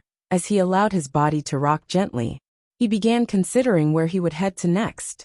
With news of Gehrman Sparrow's sighting and crazy Captain Connor's Victor's matter, it's unlikely that the pirates will openly appear in Byam for some time. They've either left the harbors or are hiding themselves, making it difficult for others to find them. That is to say that there's no need for me to stay here. The matters regarding the resistance can be directed by responding to them through Sea God, or by going through Danitz. I'll head to the seaweed bar later. I'll get a fake identity, buy a scalp ticket, and head for Desi Bay's Conant City. That's not only the biggest harbor around here, but it's also Davy Raymond's hometown. I previously agreed to this Red Glove's request when I released him from creeping hunger, that I would pay this beautiful Bay City a visit, and tell his daughter that revenge has been exacted. Yes, I'll also think of a way to return the nightmares beyonder characteristic to the church. Haha, how hypocritical can people be? I'm planning on returning a nightmare characteristic, while also planning how to steal a sealed artifact from behind St. Samuel Cathedral's Cheney's Gate. Shaking his head, Klein closed his eyes and slept to recover his spirituality. After an unknown period of time, he suddenly felt something as he opened his eyes naturally. He quickly activated his spirit vision. Then, he saw Rionette Tinker walk out of the void. This messenger was wearing the same complicated black dress, with a letter clasped in one of the head's teeth. Who mailed it? Danitz, Vice Admiral Iceberg, Frank, or Anderson? Klein received the letter as he nodded in appreciation. Thank you. He was very courteous with his powerful messenger with a mysterious background. He didn't wish to be strangled to death one day. Do you want to? Immediately. Reply. Rionette Tinker's foreheads spoke one after another. Klein tore open the envelope, took out the letter, and opened it to read it. The content alarmed him, as he nearly forgot to reply to her. As for Rionette Tinker, she wasn't quick-tempered. She silently waited by the side. One day, Frank Lee will destroy the world. He definitely needs to be controlled. I can't give him a chance to advance. Seriously, how much does this fellow love to crossbreed and create all kinds of strange plants? The City of Silver is in need of food. A thought flashed through Klein's mind as he had a bold idea. It was to direct Frank's research efforts towards all kinds of food that suited the City of Silver. This way cows, fish, mushrooms, rose bishops, the sea, and the world would be safe. Klein hurriedly looked up and said to his messenger, "Yes, I'll immediately reply." He instantly got up from the reclining chair, walked to the desk, got out a pen and paper, and started writing quickly. I have a question. If you eat the mushroom breed you create, then eat cooked fish, and drink a cup of water, will it continue to reproduce? After finishing the reminder, Klein proceeded to the main point. Is it possible for you to create wheat that can grow without sunlight, or cows that can produce milk and meat simply by consuming monsters? That seems rather interesting. He continued on this topic, and wrote a few paragraphs before folding the letter. He then handed it to Rionette Tinker, and in a natural way, he said, "The postage will be paid by Frank. Let's hope he isn't dead." After the messenger's forehead said those words one after another, a representative was made to bite on the envelope. Let's hope he isn't dead? Klein jumped in fright. Just as he was about to clarify the matter, Rionette Tinker had already entered the spirit world and disappeared. After contemplating for 2 seconds, Klein wrote a divination statement and used his topaz pendant to confirm that Frank Lee was still alive. He silently heaved a sigh of relief, packed up the dried mushrooms, and rubbed his temples before lying back into the reclining chair. After dinner, at the seaweed bar, Klein wore an ordinary-looking face and came here once again. Unlike before, the customers in the bar were mainly mixed blood or natives who had darker skin and curly black hair. They were either part of the gangs in Biam, or they were secretly working for the resistance, or even both. There weren't many ordinary people, and the commonly seen pirates who often came from different countries were all gone. Only a few people dressed as adventurers were drinking liquor and discussing rumors at sea. Klein swept the bar and found Daniel, who Danitz had mentioned. This thin local could provide him with fake identification documents and scalped ship tickets. Without any apprehension, he went over. A second-class ticket to Conant for tomorrow, and an identification document. Daniel looked up and glanced at him. After some thought, he said, "A total of 20 pounds. Just a second-class ticket to Conant costs around 9 pounds. However, scalped tickets are more expensive to begin with. Together with the faked identification documents, 20 pounds isn't too ridiculous." Klein silently did the math before saying, "When can I get it?" "In 45 minutes, Daniel replied like clockwork. "You can pay 5 pounds first, and then pay the rest after receiving the ticket and identification." All right. Klein didn't harp on the issue as he took out his wallet and pulled out 5 one-pound notes. He wasn't worried that anyone would target his wallet, for it might mean that he would save the 20 pounds, or even get more. Moments after Daniel checked the authenticity of the notes and was about to inform his subordinates to get working, he suddenly realized that the bar was extremely silent. Klein also sensed it as he subconsciously looked towards the door. There were 2 people there. One was wearing a formal tailcoat and a black trench coat, with brown hair neatly combed backwards. His eyes weren't big, but they were bright and piercing. He had a thin mustache around his mouth, making him exude a gentlemanly feeling, while also looking a little sloppy. The other person wore a hooded robe which was rather rare. His face was hidden in the shadows, making it impossible to identify him. The sloppy gentleman scanned the area and was rather pleased with the crowd's reaction. A silver coin was tumbling in between his fingers as he walked towards Daniel. The hooded person followed behind him, taking out something from his clothes and stuffing it into his mouth, producing crunching sounds. The silver coin stopped moving when the sloppy gentleman came in front of Daniel. He said with a chuckle, "Prepare 10 tickets to Pritz Harbor tomorrow for me. They need to be split between 3 different ships." "Yes, Mr. Oder." Daniel stood up in a panic as he replied. Klein momentarily failed to recall who the sloppy gentleman, who was tumbling the silver coin in his hand, was. Only when he heard the name, Oder, did he find him familiar. As he was recalling, he saw the man in the hood take out a coffee-colored sweet before popping it into his mouth. He was munching on it, producing the sounds. After obtaining an affirmative reply, Oder and the man didn't stay any longer. They walked to the staircase in the quiet atmosphere, and they headed for the 2nd floor of the bar. Daniel exhaled as he turned his head to see Klein looking puzzled. He then said, "Oder. The adventurer, Oder, who serves the Dawn. I remember Silver Coin Viper Oder. He's always claimed that he works for Queen Mystic, but no one could prove it. I can ask Ma'am Hermit later. The last I heard of him was at Demir Harbor. He was apparently mixing with Admiral of Blood's intelligence officer, Old Quinn. However, the latter has already been finished off by Mr. Hanged Man." Klein instantly recalled many things as he deliberated and asked, "What about the other one?" "Who knows?" Daniel turned his head to instruct his subordinates as he got them to prepare some identification documents and the corresponding ship tickets.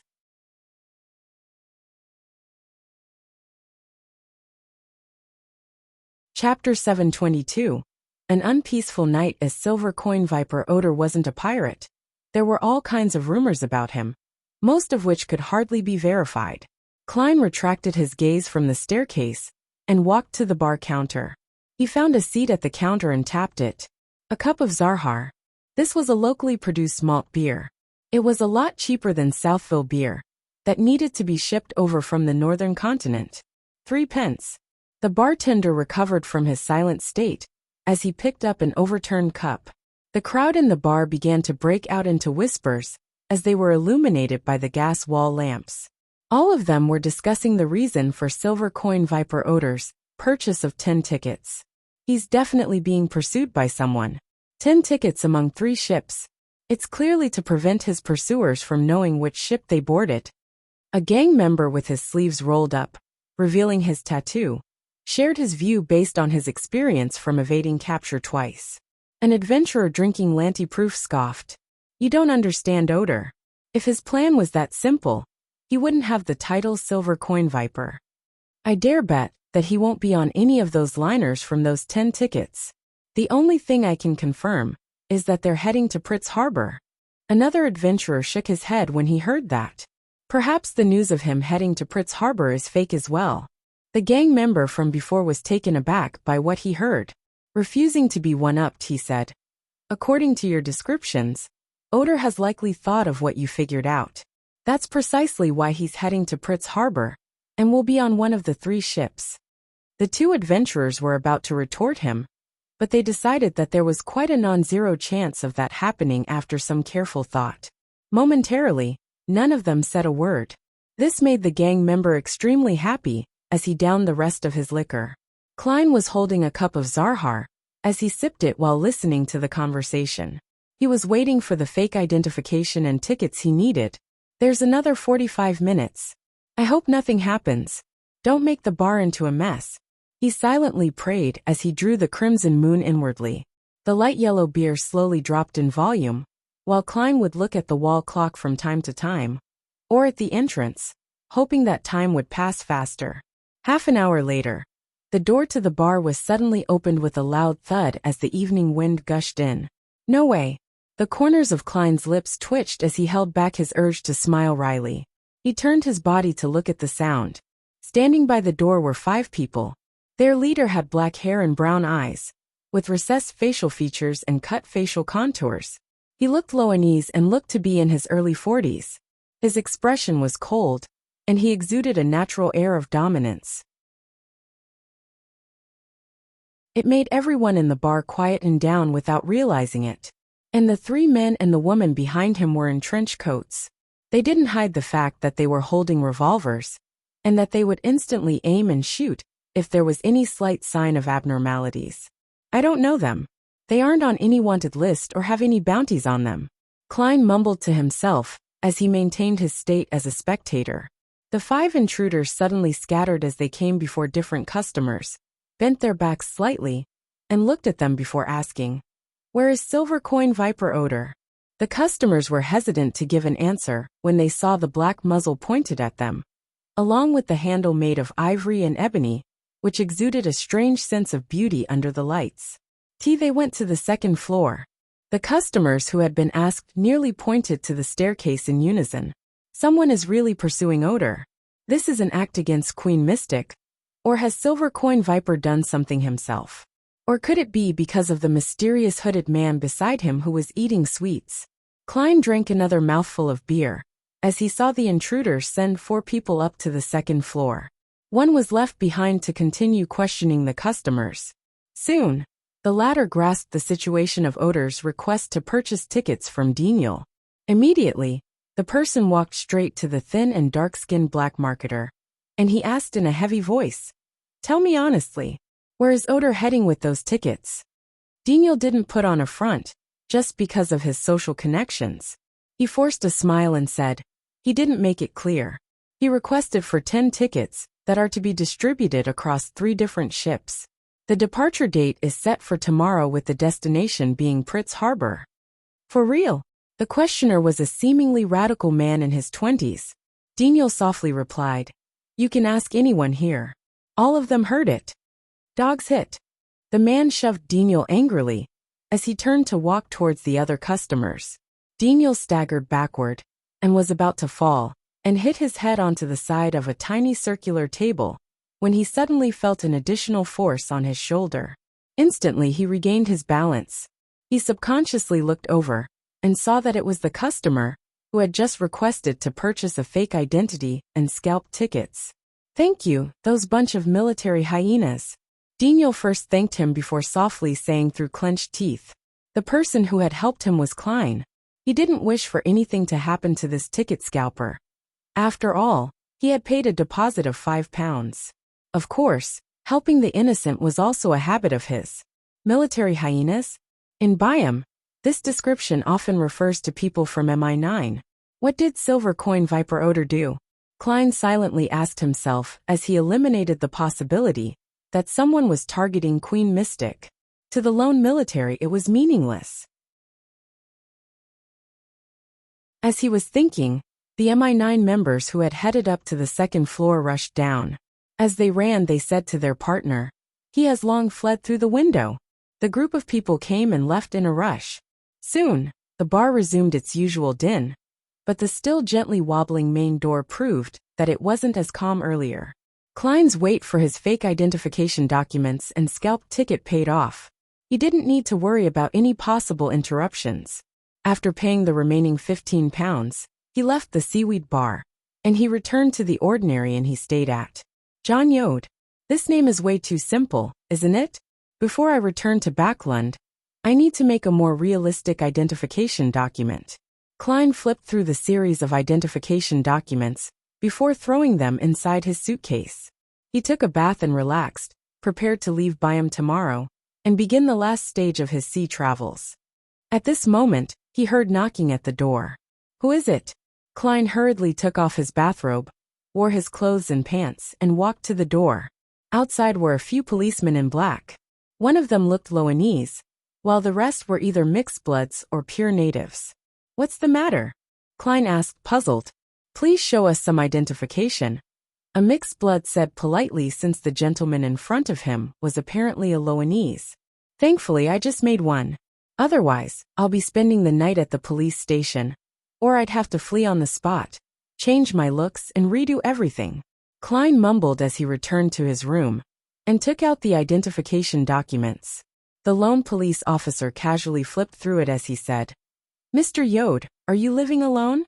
"Yes, everyone in the inn can vouch for me," Klein replied frankly. The Loanese police officer revealed a smile and said, "Have you seen this person before?" As he spoke, a constable beside him unfolded a portrait. On it was an elder who was abnormally thin with white messy hair. Apart from that, nothing stood out. "No." Klein shook his head. "He likes to eat sweets," the Loanese police officer added. "Sweets?" Klein suddenly recalled the mysterious hooded man behind Silver Coin Viper Odor. He had been eating plenty of coffee-colored sweets in a short period of time. After a short deliberation, Klein said without hiding anything, "Perhaps. Back when I was in the Seaweed Bar, I saw a man who loved eating sweets and was following Silver Coin Viper Odor." The Loanese officer didn't hide his disappointment. After a simple word of thanks, he ended the questioning. Only after he knocked on the other guest rooms did Klein close the wooden door and return to the reclining chair. Odor's matter has not only attracted MI9, but it has also gotten the Governor General's office to send manpower to do a citywide search. "This is quite something," he muttered, and decided to head above the gray fog to browse through the prayer points of light around the sea god scepter. He could gain more information from the prayers of the believers in Byam. He didn't wish to end up embroiled in a massive maelstrom for giving the wrong response. After entering the bathroom, he went above the gray fog where he summoned the white-boned scepter from the junk pile. Swirling around it were countless points of light. As he browsed through each point of light, he determined that the questioning wasn't on a small scale. The target was Odor and the mysterious man, but he couldn't figure anything else out. After some thought, he cast his gaze on a point of light that had been specially marked out by godhood. It belonged to a mixed-blood policeman named Belaya. He claimed to have swallowed humiliation by changing his faith to the Lord of Storms for the sea god, so as to climb up the police ranks. He was already a superintendent. Then, Klein cast the sea god's will into the corresponding point of light. Belaya, who was in the police station, assigning work to his subordinates, suddenly broke out into a cold sweat. He hurriedly found an excuse to enter the washroom as he silently prayed. Blessed of the sea and spirit world, the great Calvetua, your pious believer has something to report to you. The person we are specially searching for tonight is a very thin elder. His hair is completely white, but he has luxuriant hair. It's just very messy. He's very afraid of the cold, and he wears thick clothing even in Byam. He loves to eat sweets, as though he's a steam engine himself, and sweets are high-quality coal. The higher-ups have informed us to find him, but not harm him. Klein ignored Belaya and reined his thoughts back as he tapped the side of the long table. Compared to the portrait, such a description gives me a sense of familiarity. It's like I've heard of it somewhere in the past. To a seer, a sense of familiarity meant a clue. Hence, Klein wrote a divination statement and began questioning his spirituality. As he chanted the statement, he leaned back into the chair. He fell asleep with the aid of cogitation. In the gray and dark world, Klein found himself back in Backlund, back in 15, Minsk Street, which he previously rented. In front of him was the red-eyed Ian. This teenage boy looked up and said, Tirani von Helmsuen, the greatest scientist after Emperor Rosell, a mathematician, a mechanist, and the father of the second-generation difference engine. Suddenly, Klein woke up and knew who MI9 was looking for. They were finding the great scientist who caused many deaths between the lone military and the Intis spy organization solely because of a third-generation difference engine. They were finding the science freak who had mysteriously disappeared for years. It's no wonder Admiral of Blood's intelligence officer, Old Quinn, had a modified radio transceiver that surpassed those in Backlund. Klein was instantly enlightened.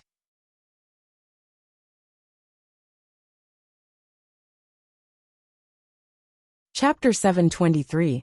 Another good deed today. After a moment of his mind going adrift, Klein rubbed his temples and slowly composed himself. He discovered that the matter had little to do with him. He wasn't motivated to participate in the matter. He was apathetic to whether the lone military found Tirani von Helmsuen, because he lacked a sense of belonging to the lone kingdom. What he had done in the past was solely to ensure a stable society, and that its citizens wouldn't suffer any accidental damage. If possible, he didn't mind instigating a revolution to allow the poor to lead better lives. I never expected myself to become more of an internationalist after coming to this world. He gave a self-deprecating laugh as he prepared to return to the real world and have some sleep. Under the cloak of darkness, he would allow the tempest outside to freely unleash its might. At this moment, his attention was caught by the biggest item in the junk pile through the corner of his eyes, the radio transceiver. Speaking of which, what is the faction controlling Tirani von Helmsuen? It's nothing much if it's people from Queen Mystic Bernadette's side. She's a strong believer of do as you wish, but do no harm, so she wouldn't do anything overboard. It wouldn't be good if it's the Rose school of thought represented by Admiral of Blood, ignoring the Temperance faction that's being suppressed. As believers of the Chain God or Mother Tree of Desire, their level of vileness can't be lower than the Aurora Order. Letting them grasp the most advanced technology available might bring about a disaster. Klein stopped his actions of wrapping his body with his spirituality. He gently tapped the edge of the modeled table. He soon had an idea, which was to bring the radio transceiver back to the real world, adjust it to the correct frequency to see if he could receive the telegrams from Admiral of Blood's crew. Then, he could use the codebook he had to decipher the communications. There will be a huge sweep of the city tonight. The matter must be at a rather important and intricate point. If the ones controlling Helmsuen are them, there's a possibility of the appearance of crucial telegram exchanges. In a situation in which the Governor General's office, the lone military, and the Church of Storms haven't placed importance or even accepted this technology, this is the safest method. Therefore, Admiral of Blood and Company have a non-zero chance that they wouldn't change the frequency and codes after Old Quinn's death. Anyway, I'll just give it a try. After some deliberation, Klein didn't delay as he returned to the real world and busily prepared a bestowment ritual. After bringing the radio transceiver into his room, he didn't immediately use it. Instead, he used a ritual dagger and created a wall of spirituality to seal the room. He was doing it to air out the gray fog's smell.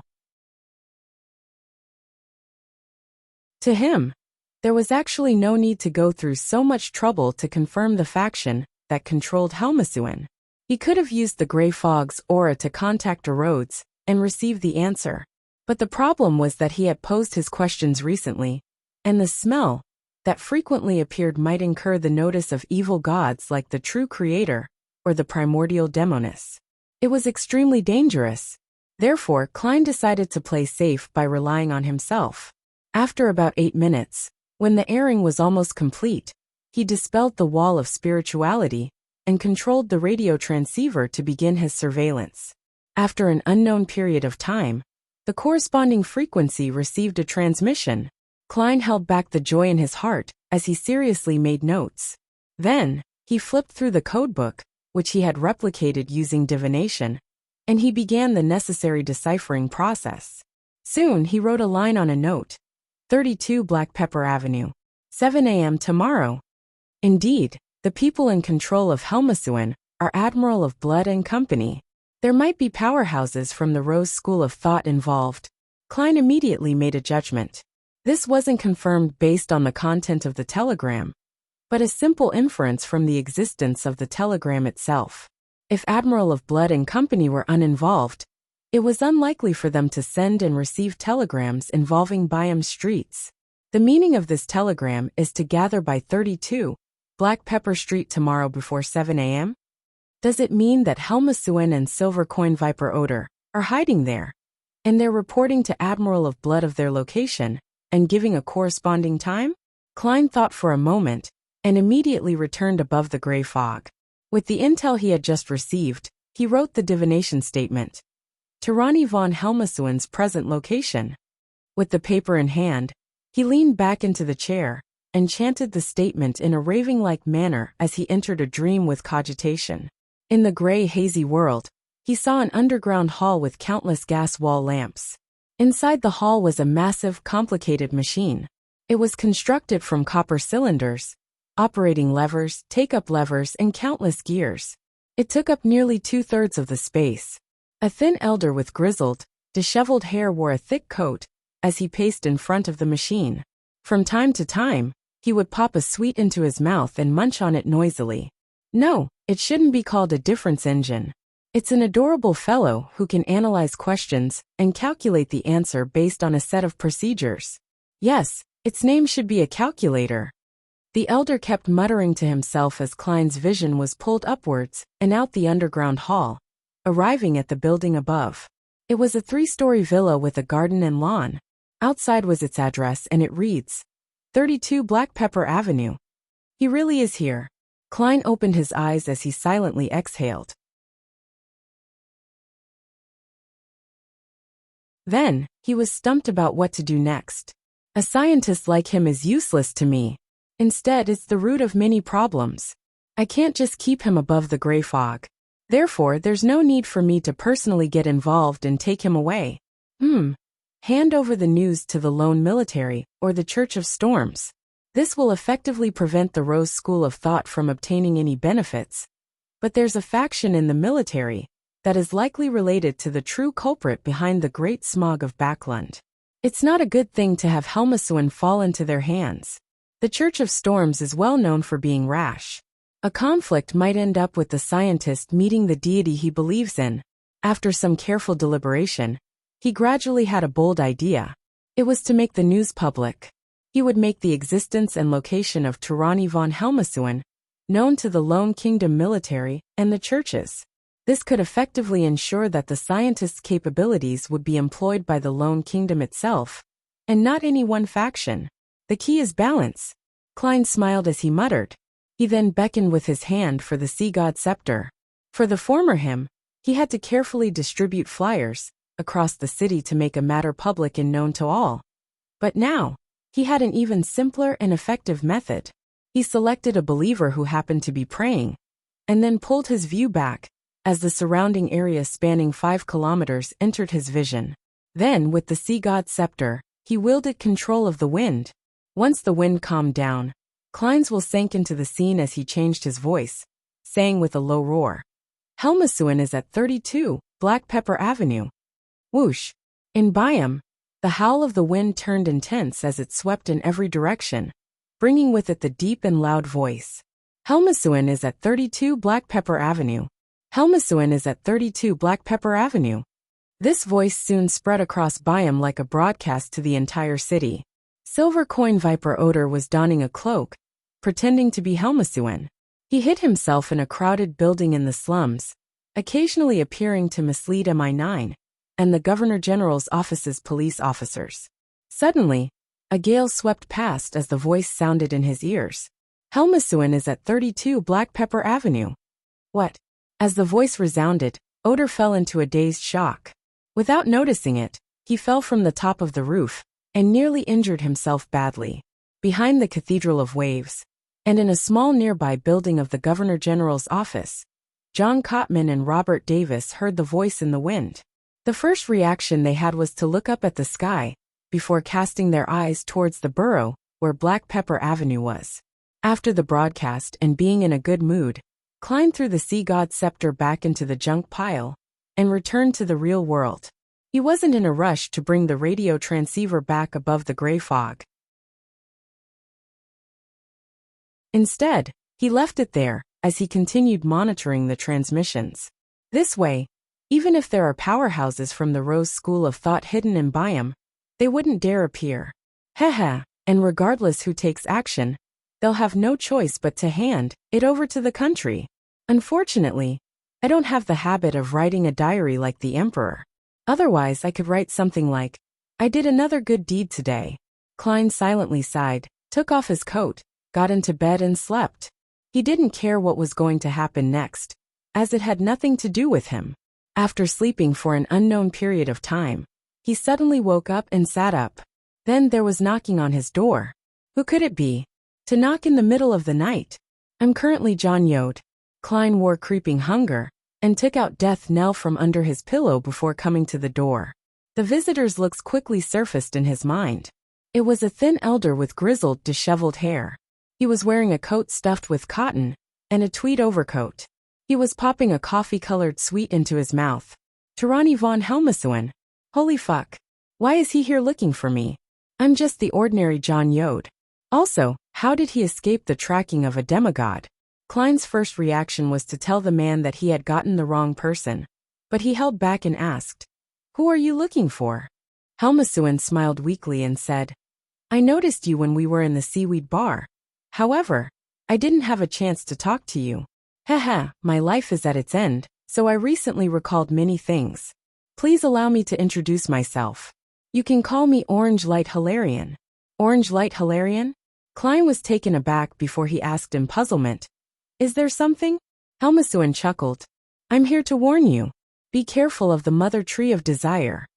He paused for a moment before saying, All right, I need to leave, and I'm about to die before returning to the spirit world. Do you have any enemies here? Why do you ask? Klein asked, confused. Helmasuin coughed and said, I can silently die at their doorstep.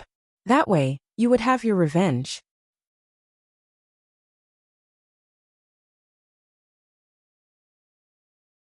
Chapter 724. The true meaning behind the warning. Upon hearing Helmasuin's reply, Klein couldn't help but twitch the corner of his lips. He nearly froze on the spot. My enemies aren't in Byam. Even if you were to die at Sea King's doorstep, it wouldn't be of much use. He slowly drew a breath, and didn't continue the topic. Instead he asked, Helmasuin, no, Mr. Hilarion, how did you notice me? You even came here before your death to specially warn me. This was also the puzzlement he had towards Rhodes and Rionette Tynker. He just never had a chance to ask them. With the door in between them, Helmasuin fell silent for 2 seconds. Then he said with a smile in his tone, There are some tiny unique traits about you. In high-level creatures of the spirit world, it's no secret. It's noticeable as long as they make contact with you in close proximity. After all, the gray fog that represents the great ruler of the spirit world is above our heads. Deities with certain unique authorities or beyonders, who represent fate, can also discover this point to a certain extent. Of course, the premise is that close contact has to be made. Gray fog. Although Orange Light's explanation and Rhodes's compliments are nearly identical, He is the first person I've met that directly pointed out the gray fog to me to my face. Therefore, the mysterious space is the divine kingdom above the spirit world left behind by the great ruler? Which sequence 0 pathway is this?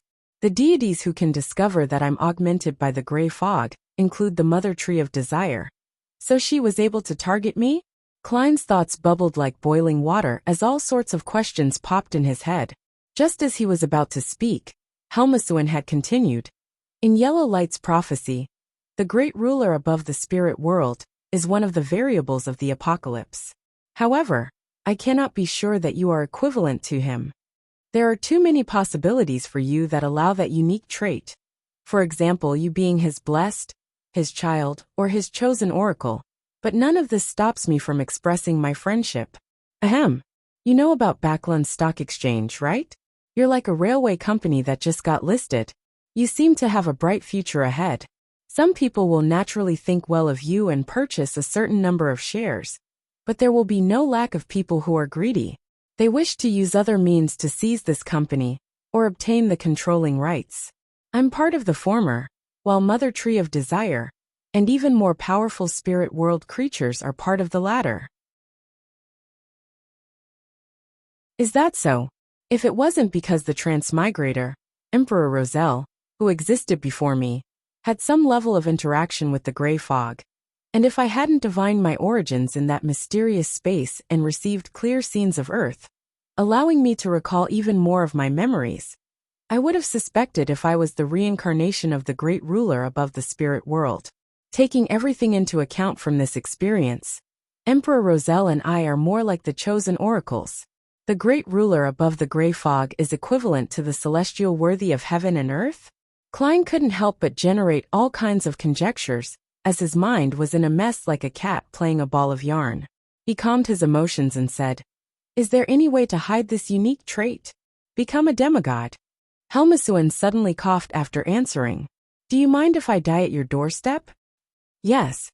Klein didn't wish to draw the attention of Sea King John Cotman, Naval Admiral Robert Davis, and other demigods. Helmasuin munched at his sweet and said, "Then I'll have to leave immediately, or else there wouldn't be time. After you become a demigod and have the powers to probe deep into the spirit world, we might have a chance of meeting." Klein was silent for 2 seconds before saying, "Thank you for your warning, Mr. Hilarion." Helmasuin didn't reply as he lumbered to the staircase. As he listened to the footsteps down the stairs, Klein focused. Suddenly, he had a certain theory about why Emperor Roselle had failed to enter despite discovering the existence of the gray fog. He restored that silver plate, which resulted in his transmigration far after he became a Beyonder. As for me, I was already an ordinary person when I attempted the luck enhancement ritual again. Also, Emperor Roselle chose the savant pathway, while I took the seer pathway. The mysterious space above the gray fog clearly provides great aid in divination. Therefore, the prerequisites for entering the space above the gray fog is to be an ordinary person, or be a Beyonder of the seer pathway. As well as knowing of the corresponding incantation, rituals, and symbols, the Emperor's experiments were too late, and he had chosen the wrong pathway. So he naturally had no means of entering it. With how the seer, apprentice, and marauder pathways are considered neighboring pathways, perhaps the former two would work too. Could this be the deeper reason why the Emperor made the poignant point in his diary that he should have chosen one of these 3 pathways? Apart from not having any sequence 0 for these 3 pathways, preventing any influence from the peak, it's also the key to entering the gray fog? As his thoughts churned, Klein placed this matter, which he couldn't obtain any confirmation of, at the back of his mind. He began considering Orange Light Hilarion's warning. Be careful of the Mother Tree of Desire. Due to the incident as Admiral Emerius, Klein was rather wary against the Mother Tree of Desire. He had no choice but to change his identity and use the need for him to act, so as to hide for 2 months. Subsequently, he wasn't too willing to provoke Admiral of Blood and other members of the Rose School of Thought, afraid that he would fall into a trap. Towards the extreme danger lurking around, a normal human's first thought was to resolve the matter. It was likewise the same for Klein. However, the problem was that he had no solutions. The Mother Tree of Desire was suspected to be a sequence 0 true god, located in the astral world. Even if Klein jumped up, there was no way he could hit her or defeat her. And the faction, the Rose School of Thought, that she controlled was an organization with quite a long history. It likely had angels presiding over it, and had grade 0 sealed artifacts. Otherwise, it was very difficult for them to survive to this day with the churches and all the secret organizations at odds with it. Therefore, even if Klein had plans of getting the help of Mr. Azek or other powerful figures, there was no way he could uproot the Rose School of Thought. It was even possible that they would encounter danger. Due to these reasons, Klein could only hide and hope that he could successfully advance to Sequence 4 and become a demigod. I've always been careful against the Mother Tree of Desire. Mr. Orange Light Hilarion didn't know that I once fell for the evil god's trap at Orvie Island? Or did he specially come over to warn me that she would be doing something major soon? He was previously under Admiral of Blood's control. An Admiral of Blood is a member of the Rose School of Thought. He might very well know of something. Klein was instantly alarmed. He didn't just blindly believe that a faceless transformation was enough to fool the Mother Tree of Desire's attention. According to Orange Light Hilarion's explanation, she would be able to discover certain unique traits when in close proximity with me. This is something the faceless beyond her powers are unable to mask. She hasn't done anything in a while. Could it be that she is attempting to use this sensation to bestow something to her believers through some ritual or item, and that she is about to succeed soon? Klein slowly frowned as he felt that it was certainly a possibility. This made him more eager to return to Backlund. In that huge city, even angels had to behave themselves, just like a particular snake of fate. The believers of the Mother Tree of Desire and the powerhouses of the Rose School of Thought were unable to act as they wished. All they could do was wait for an opportunity. Phew. Klein exhaled and headed above the gray fog. He divined if his life would be in danger soon. This time, he received a negative answer. His life wouldn't be in danger. However, Klein didn't relax as a result. He recalled that the Mother Tree of Desire's divination interference could penetrate the gray fogs, shielding to a certain extent. And very long ago, his spirituality had prevented him from divining the werewolf beyonder characteristic above the gray fog. This was because it might very well involve the Chain God, and the Chain God was suspected to be another manifestation of the Mother Tree of Desire. Either there's really nothing going on, and that I'm overthinking matters, or the danger is already very close. That's why the Mother Tree of Desire took action to interfere. To be safe, I need to make preparations. Even if it's proven to be a false alarm, it's still better than being captured by the Rose School of Thought and taken away by the Mother Tree of Desire to perform some unspeakable matters. Klein immediately returned to the real world and took out a pen and paper before quickly writing a letter.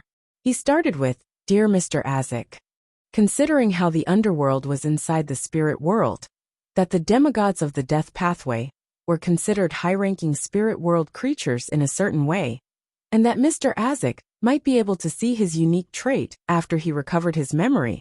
Klein was rather honest. He directly wrote about the entire conversation between Orange Light Hilarion's manifestation, Helmasuin the scientist. The only thing he left out was about the gray fog, and the parts about the great existence above the gray fog. Finally, he mentioned something. Does Mr. Hilarion's warning imply that I'll suffer mortal danger from the Rose School of Thought? After he folded the letter and blew the copper whistle to summon the messenger, Klein still didn't find it safe enough. He hurriedly took out the adventurer's harmonica and blew into it. Silently, Rionette Tynker appeared before him. Each of the 4 heads with blonde hair and red eyes rotated and said, "There's no letter. I have something to discuss with you." Klein forced a big smile. He handed over the gold coin he received from Anderson and said, "This is the fee for the summoning." One of the heads, Rionette Tynker, held bit onto the gold coin. The 2 other heads that didn't get the chance to speak asked, "What is it? I might face a certain degree of danger soon. I wonder if it's possible to summon you for help." Klein tried his best to make his eyes look sincere. The 8 eyes on Rionette Tynker's forehead darted around as they said, "Yes. Pay." 10,000 gold coins. 10,000 gold coins. That's 10,000 pounds.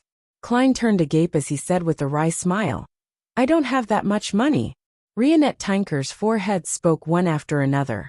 You can pay by installments. Klein was surprised that his messenger kept with the times. After 2 seconds of shock, he said, all right. Rionette Tinker didn't say anything else as her four heads nodded simultaneously before disappearing in front of Klein and returning to the spirit world.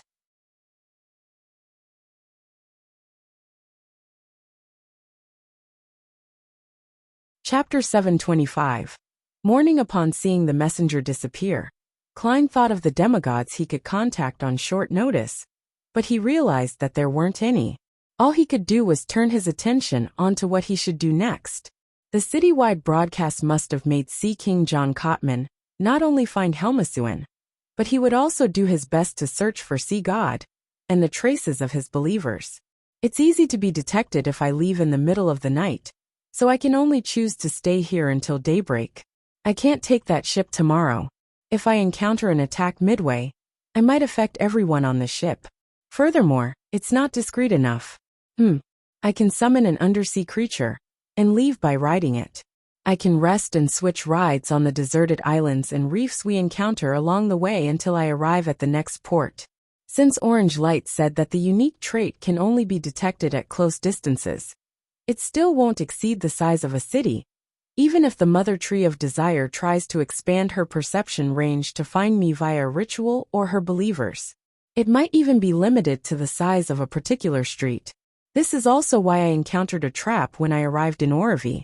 As long as I leave Byam, I should be able to escape from their gaze. While Klein's thoughts gradually turned clear, he suddenly heard a signal from the radio transceiver. He hurriedly went over and quickly jotted it down. Then, with the codebook, he transcribed the corresponding words into a single sentence. Before long, the telegram's content appeared on paper in jet black. I see you. I see you. When Klein read those words, he felt a chill run through his heart. Byam, in an ordinary residence not far from the Governor General's office. In a spacious basement, there were candles silently burning, scattering their dim glow around the surroundings. Silver Coin Viper Odor had already taken off his hooded robe. He looked at the middle-aged man opposite him as he trembled. He said with a quivering voice, Lord Senor, I don't know how Helmasuin's real hiding place was known by others as well. Senor wore an old triangular hat. His eye sockets were recessed, and his face was shockingly pale. He looked more like an evil spirit than a human. He raised his hand to stroke the two black mustaches above his lips, as his light brown eyes coldly swept across Odor's face. In response, the well-known adventurer couldn't help but lower his head. After observing him for a few seconds, Admiral of Blood, in his white trousers and red coat, said with a deep voice, less than 3 minutes after that telegram was sent, it was spread across the entire city. And the message spread was part of the telegram. I suspect that another faction has begun paying notice to radio transmissions, and they had obtained our codebook from Old Quinn. Yes, it has to be the case. Odor hurriedly echoed, hoping that Admiral of Blood wouldn't pin the loss of Helmasuin as him being inept. He knew very well that this pirate admiral was cruel to subordinates who made mistakes. Senor swept his gaze at Odor and sneered. Regardless, you failed.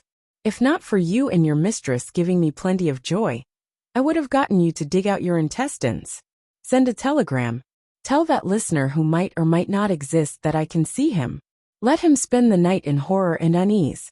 This is the only thing you need to do now. Upon hearing that, Odor immediately heaved a sigh of relief.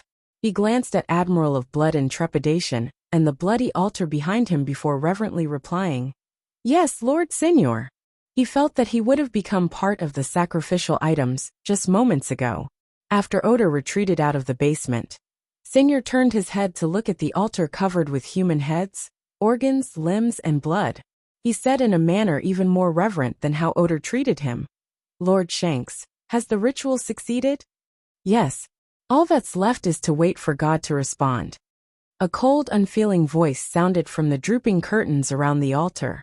Then, the curtains seemed to possess life as they rolled up on both sides, smoothly forming a knot before landing in the middle of the altar. A somewhat translucent figure appeared by the side of the altar at some point in time. His skin was slightly brown, and his wrinkles formed deep crevices. His white, thin hair was like leaves in autumn, as though they had lived for many, many years. He humbly fixated his gaze at the candlelight with his brown eyes. Senior didn't dare say a word as he stood beside Lord Shanks, awaiting for any changes to happen to the altar. Suddenly, the candle's flame was dyed with all kinds of colors. Each color seemed to correspond to the different desires of an observer. The heads, organs, limbs, and blood on the altar moved by themselves as they stacked up together, forming the state of a melted candle. Before long, they formed a tree of flesh and blood that wasn't too tall. Its surface was uneven, resembling the shell of a walnut. Plop, plop, plop. The interior of the tree of flesh and blood seemed to have a heart beating forcefully with strength. When Senior was about to succumb to the din, the tree of flesh and blood instantly withered, rotting into slosh and collapsing. There was a tiny flesh-colored, moist, sticky ball left behind. Soon, the tiny ball grew 4 limbs and a head, turning into a palm-sized humanoid creature. Its face didn't have any eyes, nose, or ears, other than a pinhole-like mouth. In its mouth, grayish-white fog spewed out before converging back in. It repeated several times without stopping. The elder named Shanks devoutly and passionately chanted the name, Mother Tree of Desire, and reached out to grab the strange tiny figure. Silently, all the candlelights were extinguished, but to a wraith who had night vision, this didn't affect them from seeing things. Senior observed Shanks and heard this important person say in a deep voice, "We've prepared for a long time for this ritual, and God's grace can help us sense the existence of the target through a wider range. Next, we can use the glasses made by the Life School of Thought to accurately locate him." As he spoke, Shanks took out a monocle from his inner pocket. It didn't look any different from a normal monocle, but it coruscated with a pearly white luster in the darkness. "Lord Shanks, what should we do next?" Senior asked respectfully. The wrinkled Shanks thought for a few seconds and said, "Seek out the target after daybreak. If he has powerful helpers, we will monitor him and prevent him from leaving our detection range. Then, patiently await Lord Sua's arrival. If he doesn't have any guardians and is weak himself, then we shall take action directly." After hearing the word Sua, the corners of Senior's forehead twitched, as though just the mere mention of this important figure's left him apprehensive. He slowly took a deep breath and said, "Yes, Lord Shanks." After answering, Senior instinctively touched the necklace by his chest. The necklace seemed to be made of pure silver, and the pendant looked like an ancient coin. Klein, who didn't get much sleep for the rest of the night, due to the fright from receiving the telegram, immediately sacrificed his suitcase, wallet, and most of his cash to the mysterious space above the gray fog at daybreak. After clearing up his tracks, he went to the front desk to check out. He rode a carriage to the borders of Byam, left the city, and climbed the mountain, as though he was heading for a cemetery prepared for locals. Midway through his journey, he suddenly took a detour into the woods, and planned on walking straight to the cliffs, where a massive undersea creature was waiting underneath for him. The birds chirped, and the insects buzzed in the woods as critters would occasionally scuttle by. Klein walked through the humic material-covered grounds at high speed. Along the way, he saw mushrooms growing after the rain, torn cloth, and rubbish which the Byam residences had left behind after a picnic. Everything seemed so serene alongside the fresh morning air. A leaf fluttered down as Klein didn't stop and easily dodged it. At that moment, the leaf's speed sped up and did a surprising bend, clinging to him in between his lips and nose. It was like an adult's palm that clasped his mouth and nose tightly, making it impossible for him to breathe. So. The surrounding trees had their branches fall off as they shot at Klein like sharp arrows. And the rubbish left from the picnic received a life of their own. They formed an airtight net as they came looming over.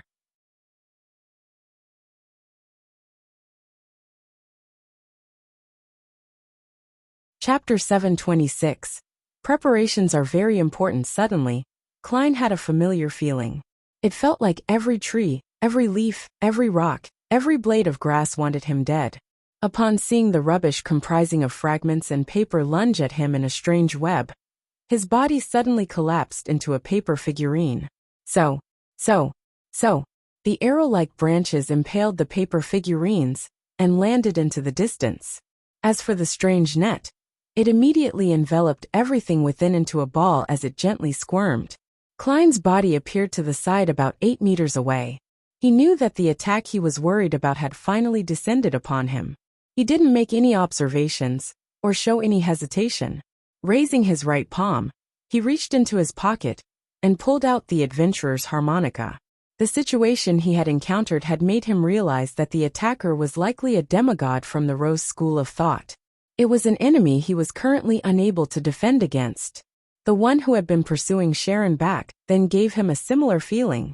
At this moment, the paper figurines in his pocket suddenly flew out as they plastered over his face, one after another, layer after layer.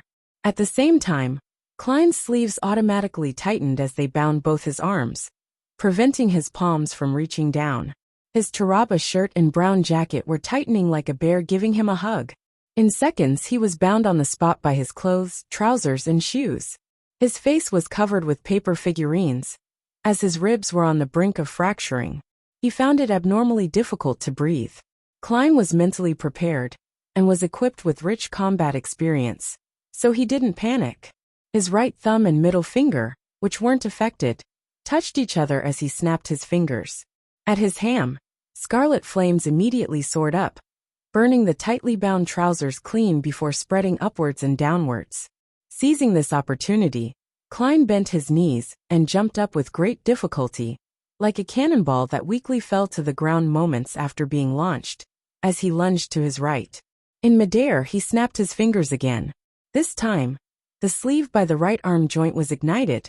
As for the spot where he was originally standing, the green weeds suddenly withered as the blackened ground suddenly turned white, as if it had been weathered by the elements. This attack was silent and deadly, without any forewarning.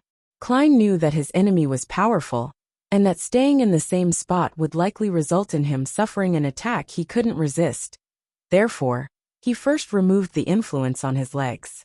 If he hadn't done so, he would have already been heavily injured and lose his ability to do combat.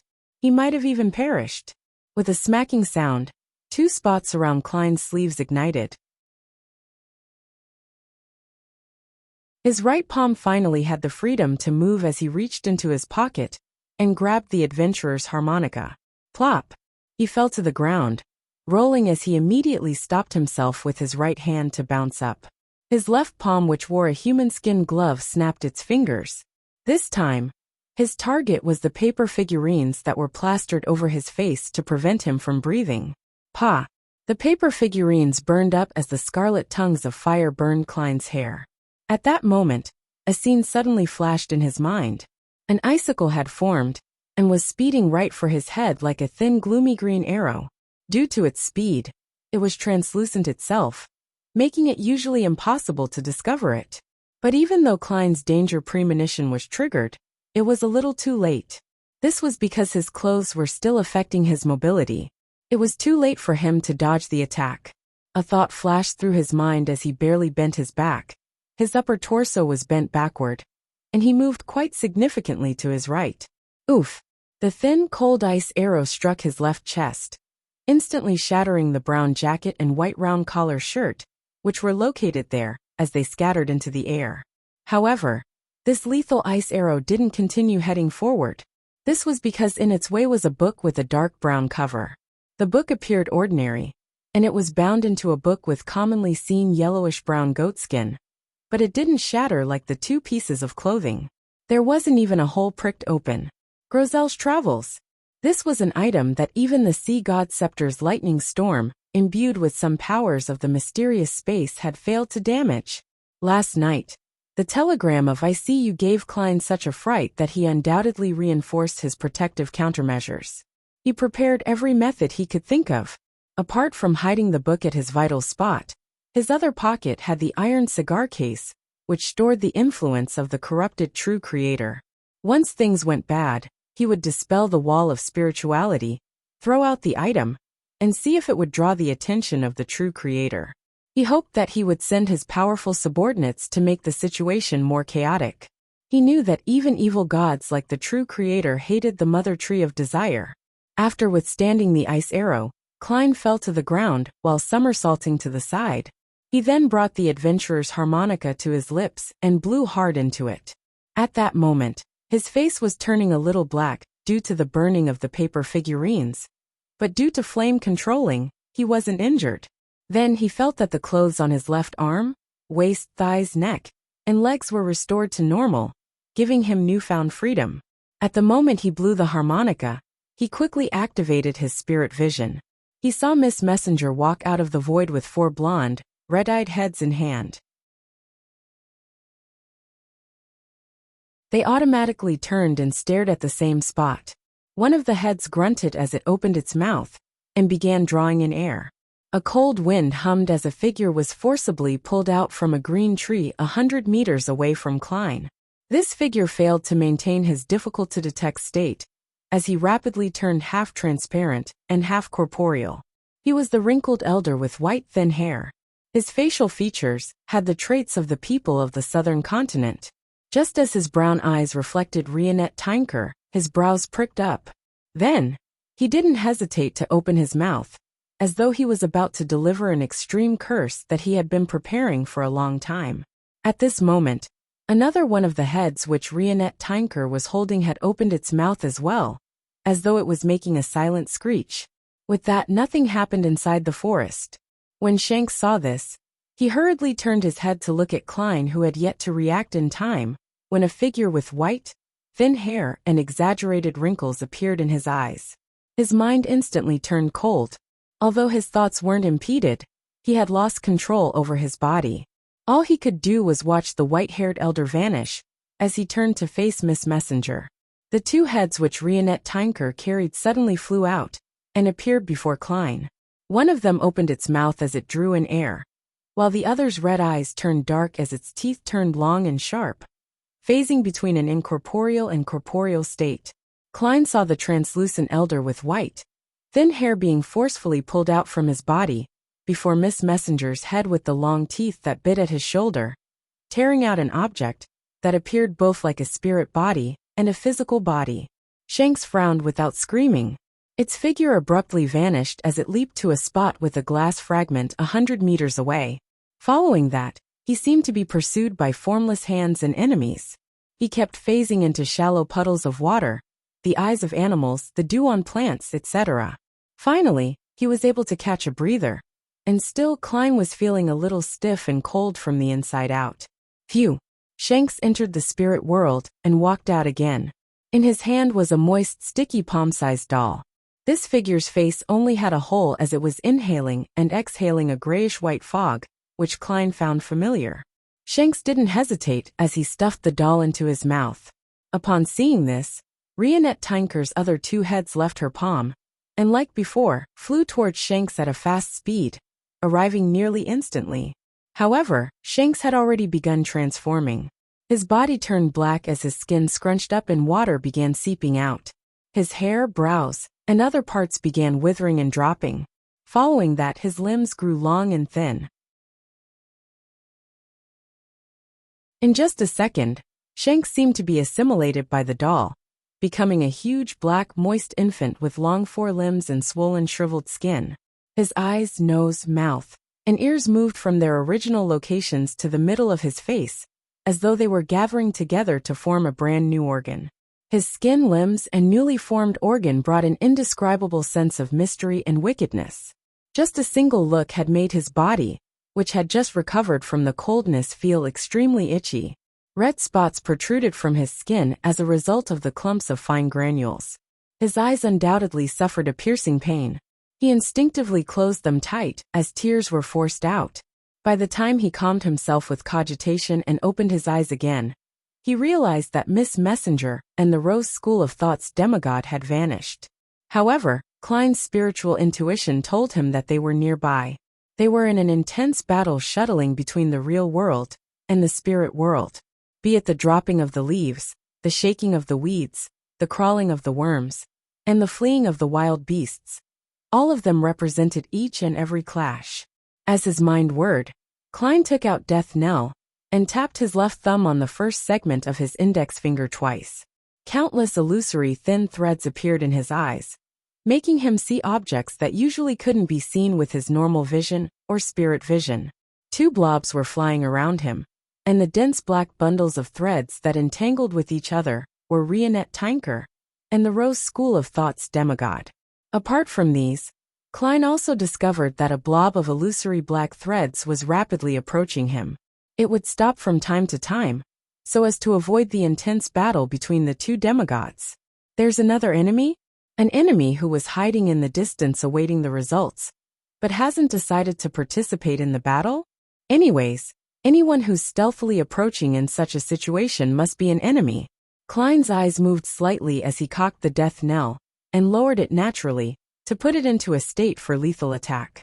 Then, he pretended as though he hadn't detected the bundle of illusory black threads, stuffed his left palm into his pocket, and grabbed a gold coin. He made it tumble between his fingers as though he was in a divination state. He was doing this to disrupt the approacher's spiritual intuition for danger. After losing his paper figurines, this was the only method he had. After patiently waiting for 2 seconds, when the other party was within shooting range, Klein's eyes turned solemn as he suddenly raised his right hand, aimed and pulled the trigger.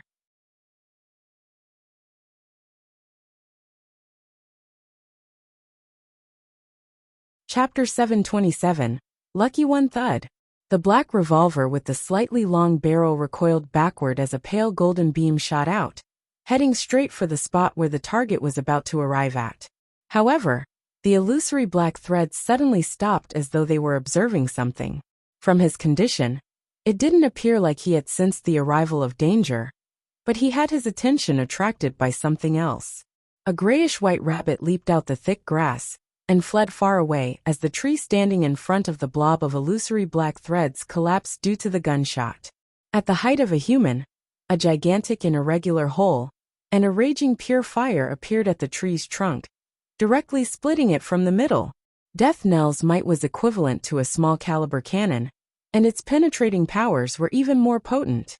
The blob of dense, illusory black threads was clearly given a fright as it instinctively disappeared from where it was, appearing on the surface of a nearby puddle of water. Inevitably, his figure was outlined. He had a pale face with deep recessed eye sockets and light brown eyes. He looked to be in his 40s, had a double mustache above his lips, and wore an old triangular hat.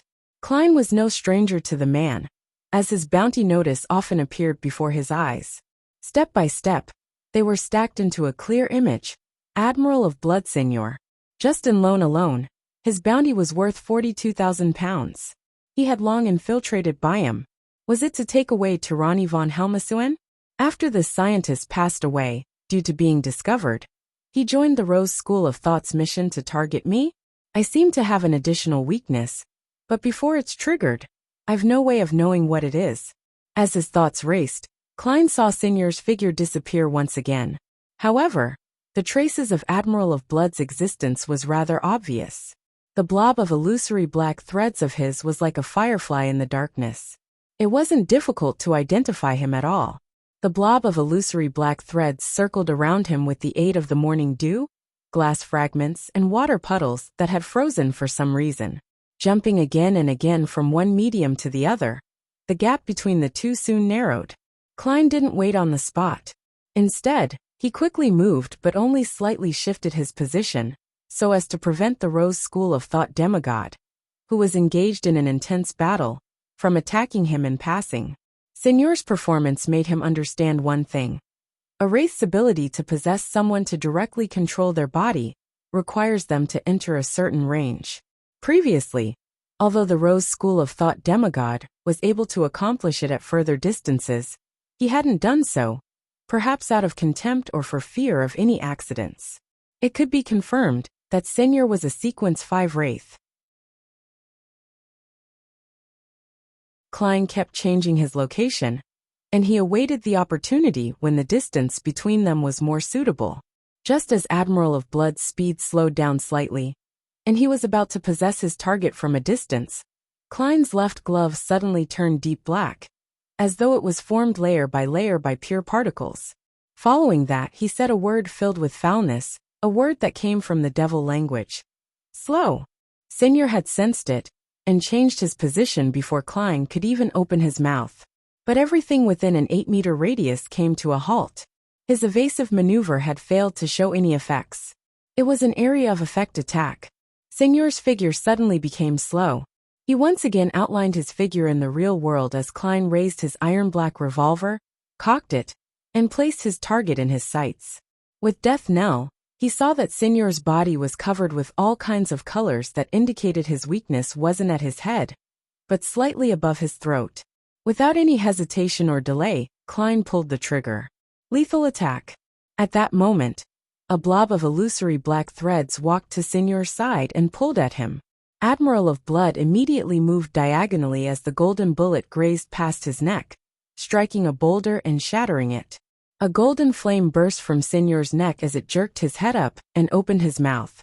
A sharp shriek blasted out and entered Klein's ears, causing his mind to hum as his body came to a temporary halt. Formless souls had flown to Senior's side at some point in time, before mixing with cold winds. From the sky and from the ground, they surged towards the enemy. In each of Klein's eyes, a pale-looking man with a red coat and triangular hat quickly appeared and took form. Pa! Klein snapped his fingers as his body was instantly enveloped by scarlet flames. He disappeared from his location before the wraith was able to possess him, and under a tree that was less than 10 meters away, weeds burst into flames as the flames grew bigger, and they soared into the sky. Klein nimbly leaped out from it and raised death knell again. He aimed towards the spot where he was originally standing still at, and he injected more than twice the normal amount of spirituality into the gun. Slaughter. Thud. He pulled the trigger as a golden bullet split into countless shrapnel, and, with a sacred flame, swept to the region the gun's mouth had aimed at. The formless specters and souls seemed to be swept away by a solar hurricane, as they failed to resist, and were ignited amidst screaming. Senior knew that a counterattack was in place once his possession attempt didn't succeed. He immediately flashed into a nearby glass fragment in an attempt to evade the incoming shot. But the bullet hurricane brought about by Slaughter was a rather huge range that included that glass fragment. Amidst a huge boom, golden flames struck the sides of the glass without hitting it. With only burn injuries, Senior leaped to another mirror surface and appeared on the surface of a rolling drop of dew a distance away. His body had a rotting wound thanks to the purification powers, but it wasn't anything serious. There's no way he's that lucky, right? Indeed, Senior has a mystical item that makes himself lucky. There are only 3 purifying bullets left. Klein frowned as he agilely ran over, as though he was in pursuit. As he knew that he was facing members of the Rose School of Thought, he had changed all the Beyonder bullets in his revolver to purifying bullets that targeted wraiths and zombies. There were a total of 6 bullets, and now, he had already shot thrice. In the first shot, Senior was saved by a rabbit that suddenly leaped out. In the second shot, he was yanked away by the Rose School of Thought's demigod, who happened to come beside him. In the third shot, he happened to be in the gap of the fragment amidst the Slaughter hurricane, preventing him from suffering too much damage. Klein found this level of luck completely unacceptable. However, Klein didn't wallow in depression. Instead, he turned back into Gehrman Sparrow's appearance and build. This was for him to immediately throw a bunch of Sea God domain charms, to create a certain commotion once things went south, so as to attract the attention of Sea King John Cotman, who was in Biome City. If this Sequence 3 demigod were to arrive, he would be facing a Rose School of Thought demigod, a hostile pirate admiral, and an adventurer with a mysterious background who had certain ties with the military. It was quite obvious who he would deal with first. As for Miss Messenger, Klein believed that she could escape into the spirit world in a timely fashion, and was free to choose whether to participate in the battle royale or leave. The reason why Klein didn't escape in the middle of the night, after receiving the telegram last night, was because Sea King gave him a sense of security. If he were to leave alone, he would definitely be noticed and captured by the Church of Storms. He would be interrogated, making the subsequent developments unpredictable. If he were to stay in his room and await the person who saw him to attack, he had a chance of struggling until he reached the streets, allowing Sea King to notice it. Faced with an evil operative, who was at least a demigod, and a Sequence 5 adventurer, who was rumored to have ties with the military, there was no doubt that John Cotman would first deal with the Rose School of Thought member. And as a cardinal of the Church of Storms, and a high-ranking deacon of the mandated Punishers, he could use various sealed artifacts of the diocese. He could last a moment, even if he faced an angel. At the same time, with the reinforcements from the military, there was a chance for Klein to escape to the sea during the chaos and leave via whale. To his regret, the night remained peaceful after he received the telegram. And once daybreak happened, Sea King would find it difficult to monitor the entire city. Klein snapped his fingers again, igniting the surrounding trees. This appeared like blooming fireworks around him, as they exuded an inexplicable sense of beauty. The reason why he had chosen to pass through the forest to head for the cliff was because this was a place that was suitable for a magician's performance. His figure flashed through the flames as he circled around Senor, avoiding his approach and control.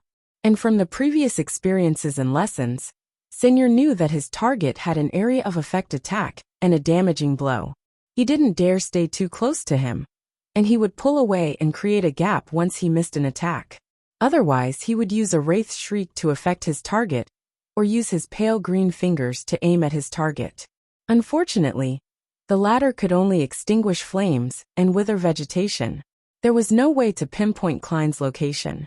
Seeing how the fireworks-like flames were the biggest barrier to his attacks, Senor stopped and let out the deafening shriek, which would also damage his spirit body. Amidst the shriek, the icy blue halo beneath his feet rapidly expanded, covering the mud, randomly strewn weeds, and scattered rocks with a layer of ice.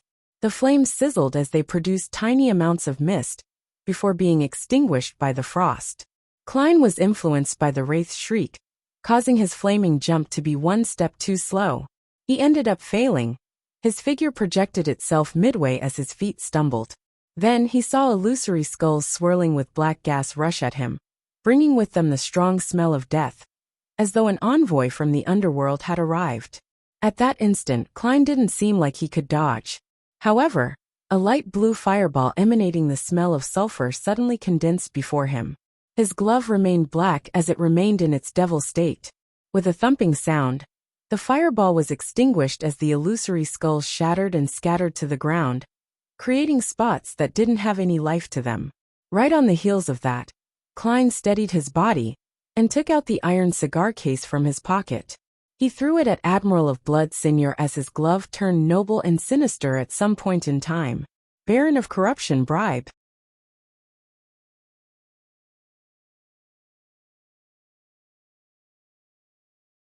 Chapter 728. Triple Combo Senior obviously wasn't going to bet that the item thrown by his opponent didn't pose a threat. He immediately dodged far away, allowing the iron cigar case, which was sealed by a wall of spirituality, to fall to the ground.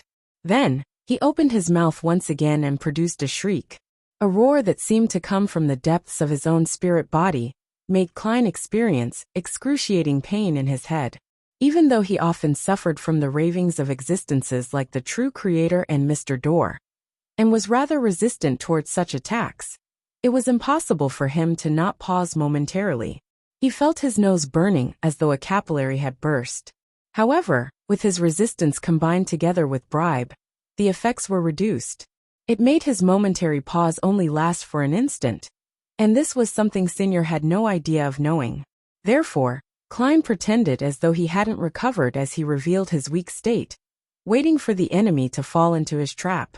In an ordinary battle, as a wraith was able to jump through mirror-like mediums, making it impossible to determine that location ahead of time, it made it impossible to maintain a 5-meter distance from his opponent, even if he created flames and repeatedly used it to achieve phasing. It caused his spirit body thread's controlling ability to be disrupted momentarily after there were any significant effects. For this, he planned on taking a little risk. He made his opponent fall for a trap he planned, so as to quickly end the battle and escape to the cliff. Seeing his target appear dazed due to the repeated shrieks, Senior didn't hesitate to make his aura turn deep. Admiral of Blood's contracted figure rapidly appeared in Klein's eyes in an abnormally clear manner. This wasn't a reflection of the world, but two tiny figures seemingly coming to life in his eyes. When the wraith's possession was almost close to completion, Klein, with his tattered and charred clothes, unhurriedly extended his left palm, as though he was gesturing please, as a polite gentleman. Creeping hunger maintained its sinister and noble blackness, as it forcefully distorted Admiral of Blood's target. Due to the freezing halo from before, there was frost and crystalline bodies everywhere around them. All of them were equivalent to a mirror surface. On the thin ice, Senior with his triangular hat had appeared there. His expression was as though he was at a loss. At that moment, creeping hunger switched to a deep black state as Klein said a word filled with foulness, a word that came from the devil language. Slow. Just as he was about to use the mirror surfaces to phase away, Senior instantly froze. His figure involuntarily outlined itself, as his body turned extremely rigid. His attempts had failed. As there was no way to repeatedly use slow, Klein made his left glove turn pale, as it was tinged with a slightly dark green color. Zombie. The ceiling caused by the frost on the ground had once again exacerbated as they rapidly spread to Senior's side, as they began to spread from his toes, to turn him into a completed ice sculpture. With his knowledge that wraiths had a very strong resistance to the cold, Klein didn't let his guard down or waste any time. He made creeping hunger transform, as if it was gilded. The illusory black threads in his eyes were hidden away as two blinding silver bolts of lightning shot out from the innermost depths of his eyes. Interrogator psychic piercing. In his usual state, Senior's fusion of spirit and flesh typically wouldn't be significantly affected. He could even cause the attack to backfire on his opponent. However, having just recovered from slow, he found himself sealed in ice. All he could do was resist the formless bolt that targeted his spirit body. His mind felt as though a blade had penetrated it as it twisted. The pain spread through his body as he temporarily lost all reason. By the time he regained his lucidity and prepared to make continuous leaps to open up a distance, the cold adventurer opposite him opened his mouth once again. Slow. Dog's hit. Senior's actions turned sluggish and impeded once again. Then, without any surprises, he suffered from the two follow-up attacks of ice stun and psychic piercing. When he barely escaped again, the black-haired, brown-eyed Gehrman Sparrow opened his mouth a third time with a deadpan expression. Slow. Senior was enraged as he reeled in despair, before finding himself stuck in a perpetual cycle. As for Klein, who had kept his opponent in place 3 times, was beginning to control his opponent's spirit body threads. In fact, the most effective solution for when his opponent was unable to escape was to take the opportunity to use Death Knell to deliver 2 or 3 lethal attacks. But his past failures had told him that his enemy had a mystical item that allowed him to be lucky. An overly direct and lethal shot might very well lead to an accident, resulting in some undesirable effects. It was precisely because of this that he decided to gradually proceed in the proper order, by controlling Admiral of Blood's spirit body threads. Time quickly passed. As Klein ran around Senior to dodge the possible attacks from the Rose School of Thought demigod, he controlled Senior's spirit body threads, and he slowly reached the state of gaining initial control. 3 seconds. 2 seconds. 1 second. Senior's thoughts instantly turned sluggish, as though every part of his body was rusting. Klein no longer had the strength to use creeping hunger again. He continued deepening his control, as he began walking at an adequate speed. No, I can't let this continue. Thoughts slowly moved through Senior's mind as a translucent icicle condensed in front of him. It was dyed with a gloomy green, as though it was showing its respect to the surrounding forest. As for Klein, who had witnessed his opponent's series of slow actions, he unhurriedly retracted his left hand and took out Grozel's travels from his chest and braced himself. So, the icicle finally shot out, seemingly heading for Klein's chest, but it suddenly changed directions midway as it flew diagonally upwards. This adjustment should have been a sudden lethal blow, but as Signor's thoughts had been slowed down significantly, the order received by the icicle had only happened when it was almost reaching Klein. This made the sudden change insufficient to catch Klein by surprise as he shifted Grozel's travels and easily blocked the attack. Signor's expression turned pale again. After a few seconds of thought, he slowly opened his mouth in an attempt to let out a wraith's shriek. Having already prepared himself, Klein spoke first. Bang! An air bullet quickly shot out and struck Signor in the mouth, throwing his head backward as teeth fell. The shriek was left stuck in his throat. Seeing the control deepen, and how Signor's resistance was crumbling bit by bit, to the point of losing his reason, and launching a barrage of attacks like a lunatic, Klein suddenly felt some joy. At that moment, a shrill, sharp infant's cry sounded and resounded in the woods. Lumps protruded all over Klein's body as he dropped Grozel's travels from his hand. His head felt as though it was being clasped tightly by an invisible hand, making him momentarily lose his senses of his surroundings, including the spirit-body threads. His control over Signor was removed as a result. About 100 meters away from them, the large-sized baby, which was black, swollen, and wrinkled, that appeared to have stormed out of the water, had escaped its illusory state and returned to reality. His limbs were long and thin, and there was only an irregular hole on his face. Circling the hole were gnarling teeth. At that moment, Shank's body had an additional wound that was obvious and deep. It was a piercing wound that went through the black and swollen skin, causing putrid blackish-green liquid to gush out. After this Rose School of Thought's demigod appeared, he stopped dodging or escaping. He began screaming like crazy, letting out infantile screams. It made Klein and Signor fall into a painful stupor. Even their bodies showed signs of losing control. The four blonde, red-eyed heads were thrown into the void as they opened their mouths and let out a soundless shriek, silencing the terrifying cries. Rionette Tinker and Shanks had engaged in another round of combat, phasing between the spirit world and reality from time to time as they shuttled between leaves, weeds, insect eggs, ice crystals, and thorns. Signor and Klein stood in their spots in a stupor. They tried their best to recover from the effects of the infantile cry. In this aspect, Signor believed that, as a wraith, he had an unsurpassable advantage. The corners of his lips subconsciously curled up a little. He had already figured out what to do with his opponent later. But at that moment, the eyes of the adventurer who was in tattered clothes while exuding a cold demeanor had turned lucid. It had only been a second since the infantile cry had ended. Klein, who was experienced in this, quickly recovered as he realized that Signor was still in a dazed and impeded state. An opportunity. His mind stirred, but he didn't attempt a long-distance attack which allowed for plenty of accidents. Instead, he chose to control Signor's spirit-body threads, which took more time. He tapped his right foot as his figure dashed towards his opponent like a panther. His left glove was dark, and when it moved backward, it condensed in a manner that resembled a blade, forming a gigantic weapon formed from lava and flames. Desire Apostle, Sword of Lava. Bam!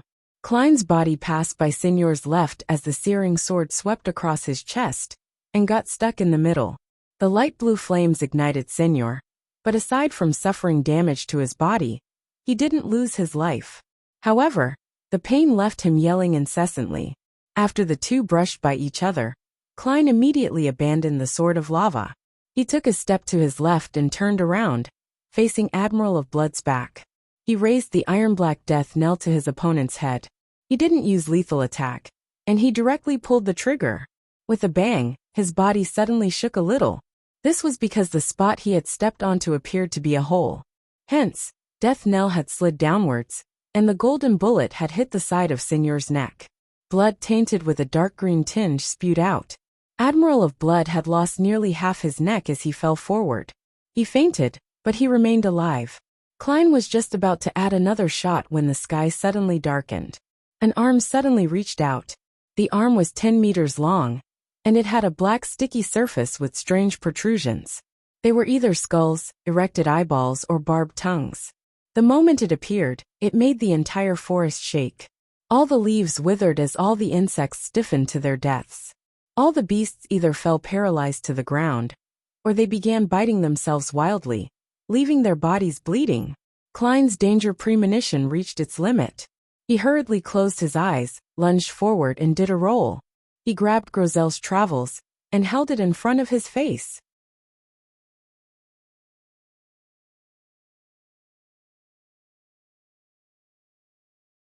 Chapter 729. Chaos. The entire forest was withering as though an entity that was bringing about destruction to everything was about to descend. Just as the arm was about to fully extend, a thick bolt of silver lightning smote down from nowhere, illuminating the entire mountain. The sizzling sounds chained together as a cage only spoken in myths enclosed around the black sticky arm. Dark clouds quickly converged together in the sky, forming brows and a mouth, as though a face was hidden within. In Byam City, the huge commotion was noticed by Sea King John Cotman. He didn't hesitate to take action, as he ordered the mandated punishers to activate the corresponding sealed artifacts. Rionette Tinker's figure was forced out of the void, but her complicated black dress didn't seem crumpled at all. She raised her left hand as two of the blonde, red-eyed heads flew back and landed on her severed neck. The remaining two continued engaging in combat with the black, swollen, and wrinkled infant. When the cut at her neck began to wriggle, two corresponding cuts were connected. Her figure instantly burgeoned to the size of a Gothic castle. Patterns, vines, and accessories appeared on the surface, interweaving into a mysterious, sinister sight that couldn't be looked at. Klein closed his eyes tight as he placed Grozel's travels in front of his face, injecting his spirituality into it. But he was unable to eliminate all the effects inflicted upon him. His body kept quivering as granules kept protruding from his body. And only at this moment did he confirm that the side effect of using Death Knell was a fear of the dark. For the next 6 hours, he wouldn't suffer any more weaknesses. Thankfully, the weakness is just insurmountable, but it doesn't mean that I'm unable to resist for a short period of time. Klein desperately closed his eyes as tears kept rolling down his cheeks. He didn't spend time considering the problems regarding this, because the situation had developed into one of extreme danger. But it was also very chaotic. The one that descended seems to be stronger than Sea King. It's likely an angel, but his condition doesn't seem to be particularly good as well. He didn't directly appear, and he instead used the spirit world to attack. Is it because he can't rush here in time, and could only consider using this method? Thankfully, I received a warning from Orange Light. Otherwise, the results would be unthinkable if this situation drags on. As Klein's thoughts flashed through his mind, his first reaction was to take the opportunity to flee and open up a safe distance. However, he knew that hastily retreating without any preparations was equally dangerous. If the Rose School of Thought's angel abandons the attack and retracts his arm, Sea King John Cotman wouldn't have any motivation in embroiling himself in a pursuit effort. This is because he isn't facing a saint who he can consider retaining. This way, simply relying on Miss Messenger, Rionette Tinker, makes it difficult to stop this entity. I might be pursued again when the time comes. I have to add more trouble for him, making him temporarily unable to leave. I'll take this opportunity to escape the waters where Blue Mountain Island is. As his thoughts churned, Klein followed his emergency plans, took out Grozel's travels, stuffed Death Knell inside, and made a few rolls before arriving next to the iron cigar case. He stabbed it with his finger, removing the wall of spirituality and opening the case, and he threw tinder, which was corrupted by the true creator, into the air, towards the source of the danger. Right on the heels of that, Klein used Grozel's travels to shield the top of his head, opened his eyes, and took out a whistle. This wasn't Azek's copper whistle, but the numinous episcopate copper whistle, which he had obtained from a mysticism enthusiast in Backlund. It originated from a resurrected numinous episcopate member. Back then, Klein had made a divination about the copper whistle, and he received a revelation that sending a message would be extremely dangerous. At that moment, he decided to allow extreme danger to meet extreme danger, so as to create an even more chaotic situation that benefited him. He quickly put the copper whistle to his mouth and blew into it. Then, he activated his spirit vision without daring to look up. A skull with 3 lifeless eyes emerged. Around it were black appendage-like tentacles. Without any hesitation, Klein handed over a white feather left behind by the resurrected numinous episcopate member to the messenger. He didn't wait for the messenger to disappear, as he immediately bulged his muscles, swung his arm, and threw the copper whistle into the air where the source of danger was. With that done, he put away the iron cigar case, did another roll, and bounced up as he rushed straight for the cliff. During this process, he kept his head down and kept changing location.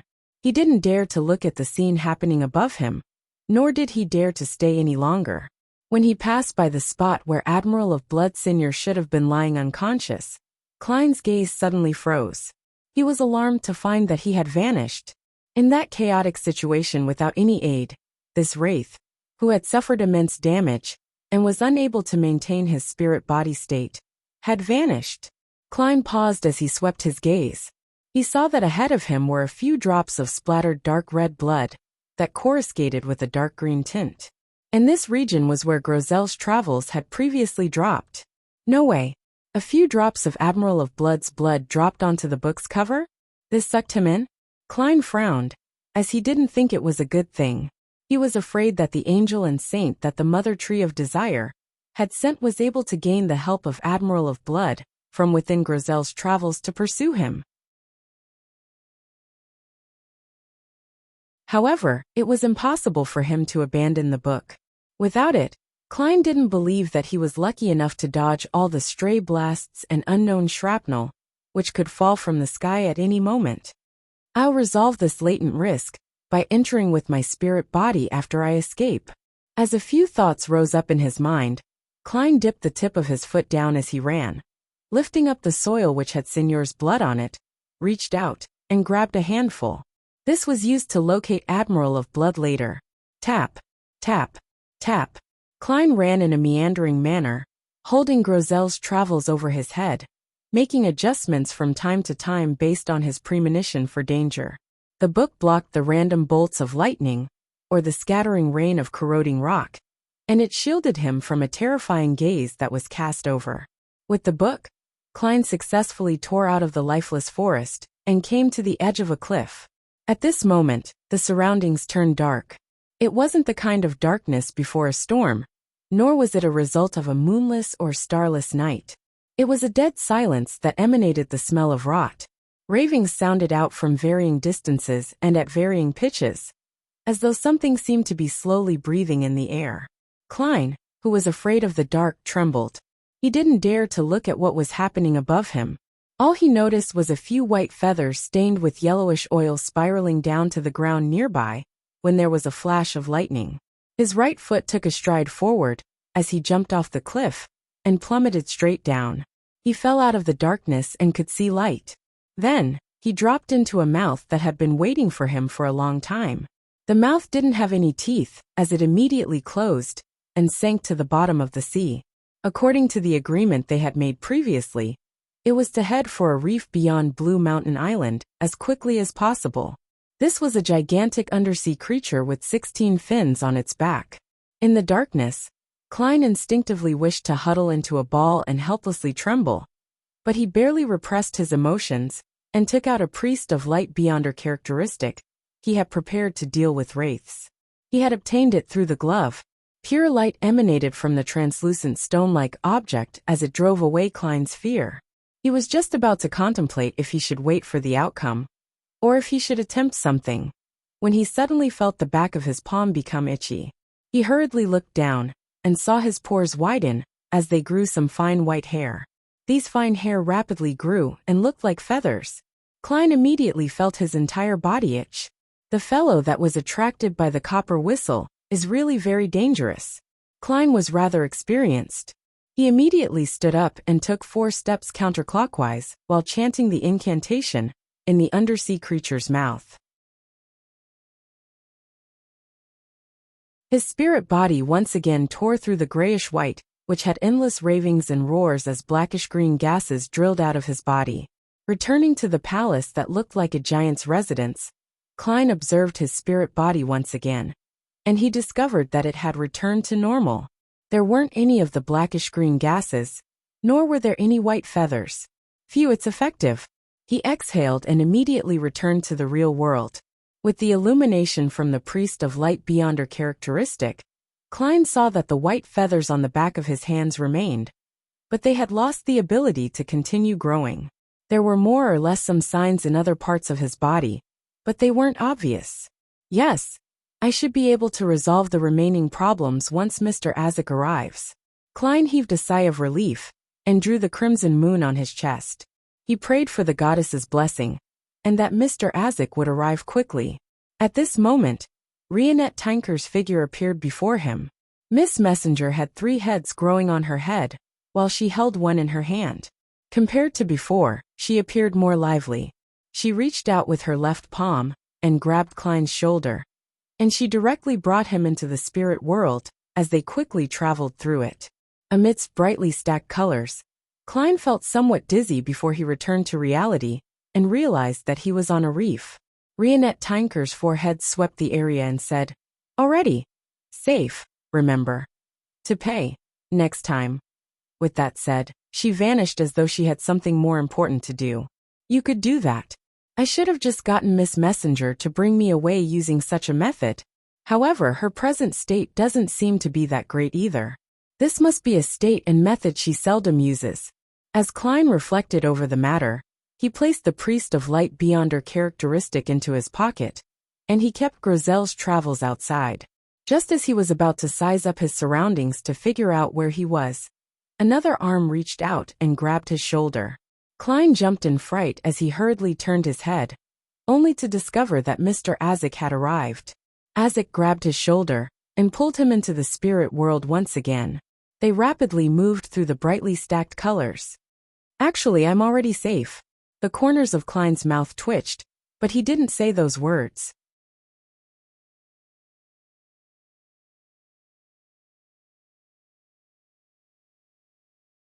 Chapter 730. Handling the latent risk on a mountain outside Biome City, in a forest that had lost all its vitality because it was buried by a half-collapsed cliff.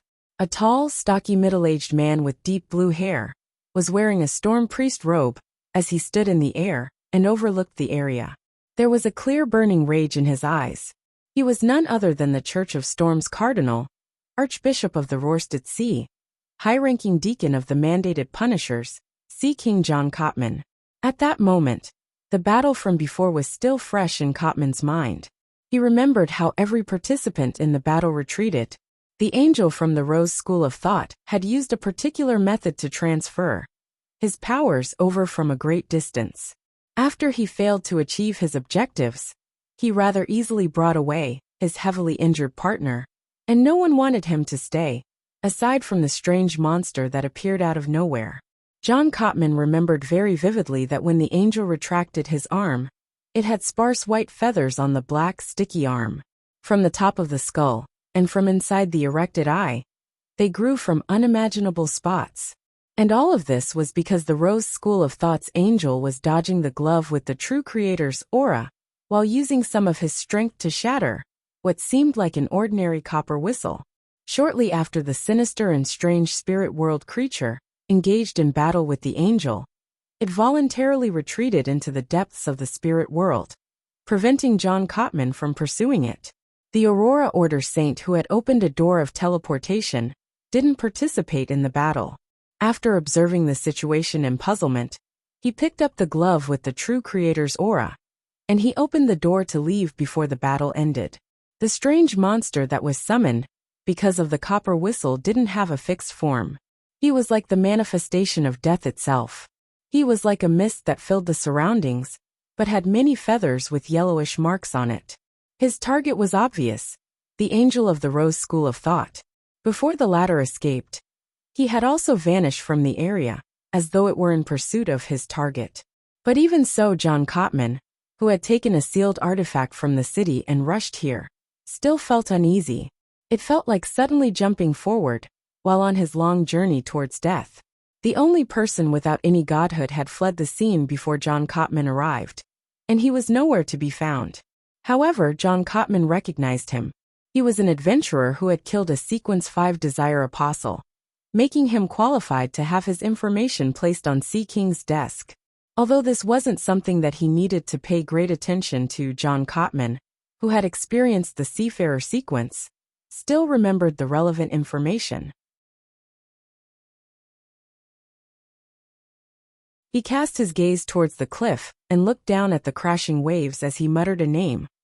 Gehrman Sparrow. On an island in unknown waters, Klein and Azek's figures were rapidly outlined on the shore. Klein was just about to speak when the hat-wearing, bronze-skinned Azek's eyes suddenly turned dark, as though it was connected to a silent and dark world. He grabbed the air with his right hand, and all the undeveloped white feathers flew out and curled into a bundle, landing in his palm. With a gentle squeeze, all the strange feathers vanished, as though they had turned into food for the silent world in his eyes. Mr. Azek, this was brought about by that numinous episcopate whistle. Klein first pointed out the matter before explaining in detail. The situation was somewhat pressing, and to make the situation even more chaotic, I blew that copper whistle and gave that feather to the messenger. Then, a similar feeling from the underworld descended. I didn't stay, and I immediately left the area, but I still had these feathers on my body. Azek, with his soft facial features, nodded gently and said, I sensed it from afar. It shouldn't be an ordinary high-sequence beyonder. I suspect that it's a byproduct of the numinous episcopate's artificial death project. Is that so? So it succeeded in holding back that Rose School of Thought angel? Klein thought in joy. Azek looked around and continued, I still have matters that require my attention. This might awaken more of my memories. When all of that is done, I'll look for you again to claim that ring left behind by ancient death. I have a feeling that I might need to make a trip to the Berserk Sea, or the southern continent. It's best if you head over to large cities like Backland or Trier. In those places, the forces the Rose School of Thought can deploy are very limited. They wouldn't dare to act rashly. Of course, it's best that you choose places like Pasu Island where major churches have their headquarters. But this will bring about another type of danger. Azek's last sentence was a joke, just like an ordinary lone gentleman. The experiences of his present life seemed to leave a deep impression on him. Regardless of the portion of memories that he had recovered, he still showed clear signs of his old self. In situations regarding retained memories, the time span of decades shouldn't have much of an influence on the time span of millennia. But from a state of complete memory loss, 2 to 3 decades is enough to remold a person. After Mr. Azek completely recovers his memories, will his many different lives result in him having different personalities? What a profound question. I'll let Miss Justice consider it later and seek advice from the psychology alchemists. As Klein was thinking, he secretly heaved a sigh of relief when he realized that Mr. Azek wasn't delving into why he had a conflict with the Rose School of Thought. Instead, he asked, Mr. Azek, do you know anything about the Mother Tree of Desire? Azek shook his head. I didn't even know of her existence before you sent me the letter. You didn't know the Mother Tree of Desire? Klein was taken aback as he switched to asking. Then what about the Chain God? Azek shook his head again as he said with a smiling sigh. In ancient times, she or they might have had other names. That's right. Mr. Azek began the cycle of losing and finding his memories at the end of the 4th epoch. He kept wandering the northern continent, while the Rose School of Thought was born in the early 5th epoch in the southern continent. Klein nodded and didn't ask further. And since Azek had matters which needed his attention, he gave a few words of advice before bringing him to traverse across the spirit world, until he arrived at a particular beach on the northern continent's eastern shore. With Mr. Azek gone, Klein looked at the seawater that kept surging towards the shore for a few seconds. He wasn't in a rush to head for the nearby city. Instead, he found an uninhabited cave, set up a simple ritual, and created a wall of spirituality. He sacrificed creeping hunger, death knell, Azek's copper whistle, Grozel's travels, and the soil with Signor's blood to the mysterious space above the gray fog. Then, He walked 4 steps counterclockwise and entered the mysterious space. He took the seat which belonged to the fool, and he summoned a metal bottle. As it was stored above the gray fog, the remnant blood in the tiny bottle didn't coagulate. After wearing his glove and stuffing the other items, Klein poured a few drops and smeared it over Grizel's Travels' dark brown cover. Why doesn't a brand new story start right from the beginning, with the addition of a new character? Klein looked at the book that didn't change its name, as he suddenly felt puzzled. Before he had the time to think, his vision turned into a blur, as though there were countless translucent creatures hidden around him. Everything soon turned clear, and Klein found himself sitting on a long wooden chair along the street. This was where he had departed from previously. There's a saving function? Klein joked inwardly as he took out the mud stained with Señor's blood, before snapping a tree branch to attempt divination. Following the results he received, he walked out of the city, entered a nearby forest, and found the unconscious Admiral of Blood beside a small stream. At this moment, only about 10 minutes had passed since the battle. The exaggerated wounds, on Señor's neck, chest, and abdomen, were contracting and appeared to have recovered significantly. Such a level of vitality was completely different from a human's. In another 15 to 30 minutes, Admiral of Blood would likely wake up, and in another 1 to 2 hours, his mobility would be restored. This was a zombie wraith. You had a chance of being rescued by your organization's angel and demigod, but your blood happened to splatter onto Grizel's Travels, making you a prisoner of this book and giving me enough time to handle you. Of course, this made you avoid the stray attacks of the battle between demigods, preventing you from dying immediately. I've no idea if you call this good or bad luck. Klein mumbled as he observed while grasping death knell in his hand and reaching out to Señor's neck and removing the necklace made of pure silver.